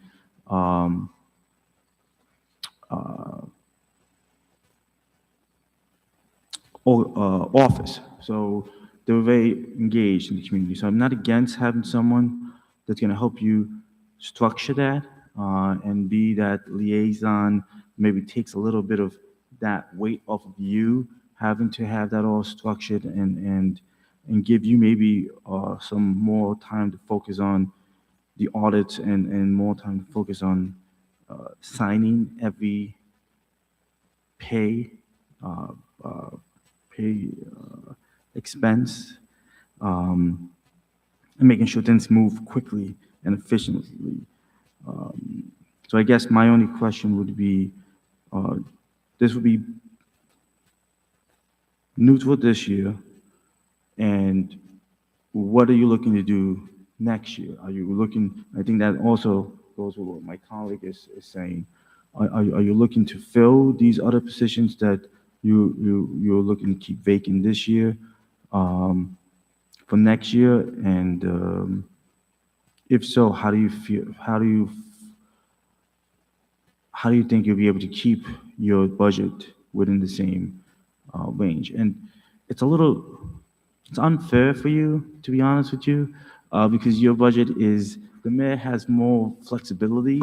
The mayor's office makes the budget, the mayor's office puts together the budget. All of the directors have to go to the mayor's office to have their budgets approved and put forward, so that there's more, they have more flexibility to make their numbers work for who they're trying to bring in.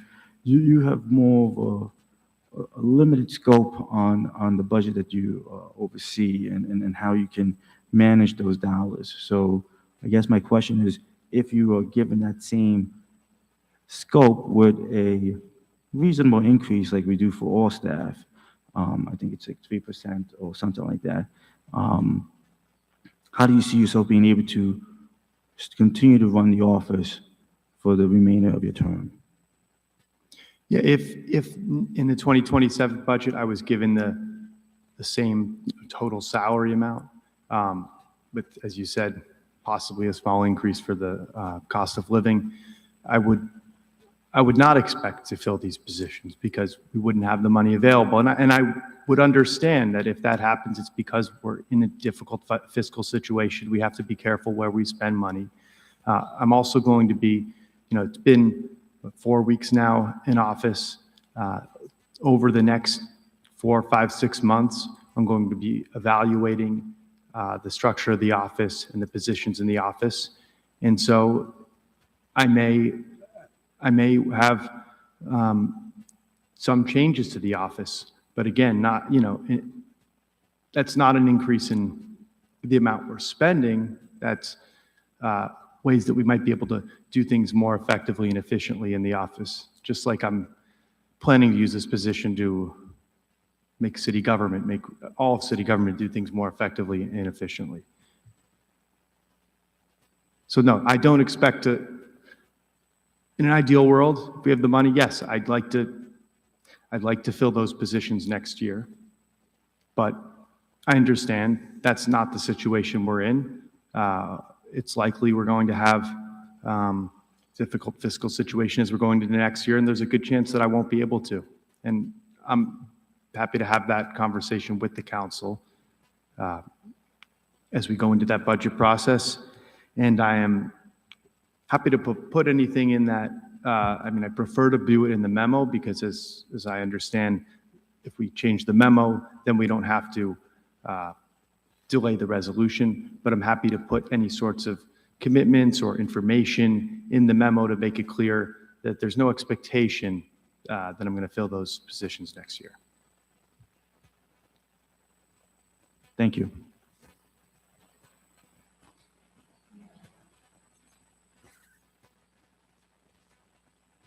Councilmember Nani?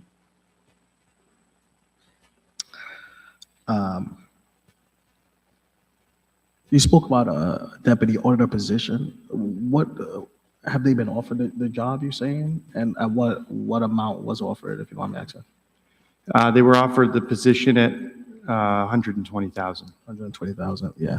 which is on the spreadsheet. Gotcha. Not sure if you I have see it. it. Thank you. Again, this executive office, particularly the auditor, and I think very too often when we look at certain departments, especially in the year of 2026, it's important that people are not just behind the desk, but also talking to the community, particularly when it comes to audits that are being done and actually communicating. You know, there's a saying, if a tree falls and no one hears it, doesn't make a sound. And I think that with your vision for this office, I think that is a step in the right direction for the public to know what's going on in the city auditor's position.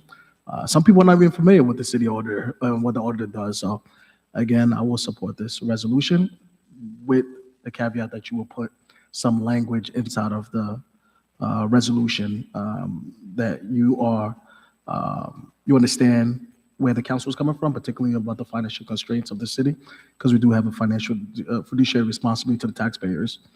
So again, I want to, when in the office, you come in, you have ideas until you get into the position, then you really know what's going on. So again, I will support this in the sake of being consistent with the executive office.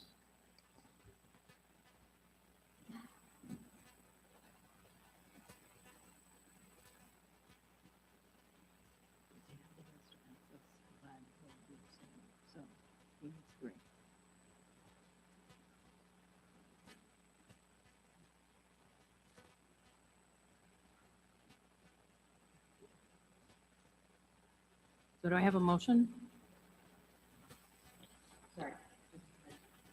Just to clarify, the motion is to pass it with the intent to, We cannot amend the actual resolution because this is Councilmember Right, Farrell's sorry. vote. okay. So the only thing that can be amended is the actual legislative intent memo. Okay, and so that we are proposing as a compromise to note that the vacancies this year might need to be retained for next year based on the financial situation of the city. Well, my understanding is that for this to work, you would have to eliminate those positions. And I guess my concern and my justification for abstaining is I don't understand how the office actually meets its mission with the addition of a chief of staff, when you already have an executive level person whose essential other role is to be the chief of staff, and you eliminate both your contracted services for auditing services, as well as the auditor position that we provided with the justification of eliminating them. I would not have made that decision or that compromise during budget season if I understood that this is what was going to be proposed in January. So I apologize, but I just cannot in good conscience support what you are requesting to do. And I feel that this came before the council and that we told you no, and we provided a compromise on what you requested. And I do not foresee us being able to build those positions back in. But if you have the votes to pass through tonight, then it will move.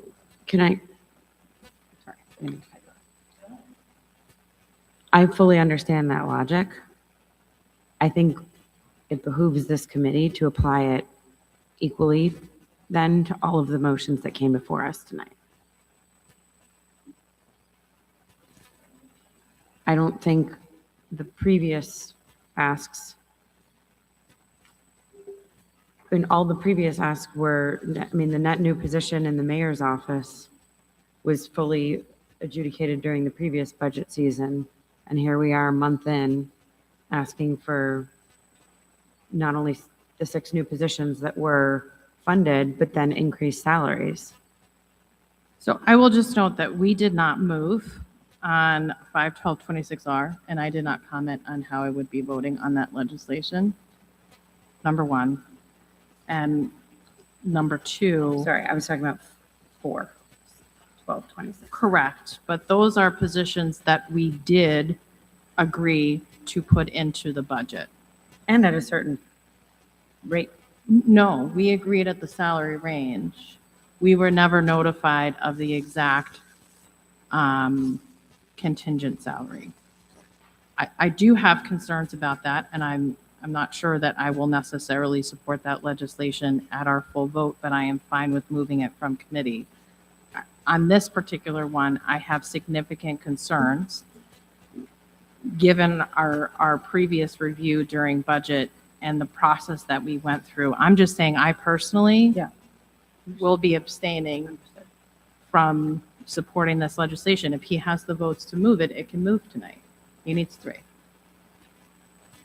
My decision does not impact its movement from committee. Understood. Councilmember Valerian. Thank you, sure. And I guess that it's a good discussion of how this discussion is a little different than what we did in the general budget, because the general budget, we're looking at the whole budget.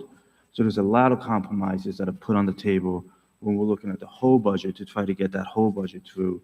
And a lot of individuals, different ask, so during the budget process last year, my big ask was cutting the number of what we were putting for our trash fee. That was my big ask. I think everyone had their own things that they were looking for. So everyone compromises on the overall budget. And, we get through these things as best we can. And that's a different council, and now this is this council. So I think a lot of things are going to be brought up from the new administration now that they're in office, and from new electors now that they're in office. And all of these questions and all of this back and forth is good, because it should come with some back and forth, and it should come with some, disagreements. Everything shouldn't pass with, 100% support. I appreciate the discussion. I appreciate all of these conversations that we've had today. And I look forward to these finance committee meetings in the next couple months. With that said, I will put a motion together to ask to move resolution 7-12-26R out of committee with amendments to the memo for positive recommendation. And to clarify, the edits to the memo, I want to make sure I get my vocabulary straight here, would address not only keeping obviously the vacancies as currently noted, but having to maintain those in the future if necessary. We need to address the out years as well. Do I have that right? And I'm taking notes, council member. Okay. But I'll follow up if I have any questions about Please specifically what you're looking for in the memo. You don't have much time, because if it does pass today, you have to bring it in for Monday. So that's my motion on the floor. It will need a second to be able to move forward. All in favor? Aye. And I abstain. And again, I just want to explain, I understand it's your office. You run it how you want to run it, which is why I'm abstaining. I'm not saying no. I am uncomfortable with the staffing plan for the office and its ability to actually affect the role and intent of the office is my concern. I understand. I disagree with you, but I respect your opinion. You're doing your job, and my goal is to prove to you that the office plan is setting our office up to be effective. So that's what I plan to do over the next year, next 4 years. Thank you. Do I have a motion to adjourn? Motion from Brody. Second from Valerian. All in favor? Thank you.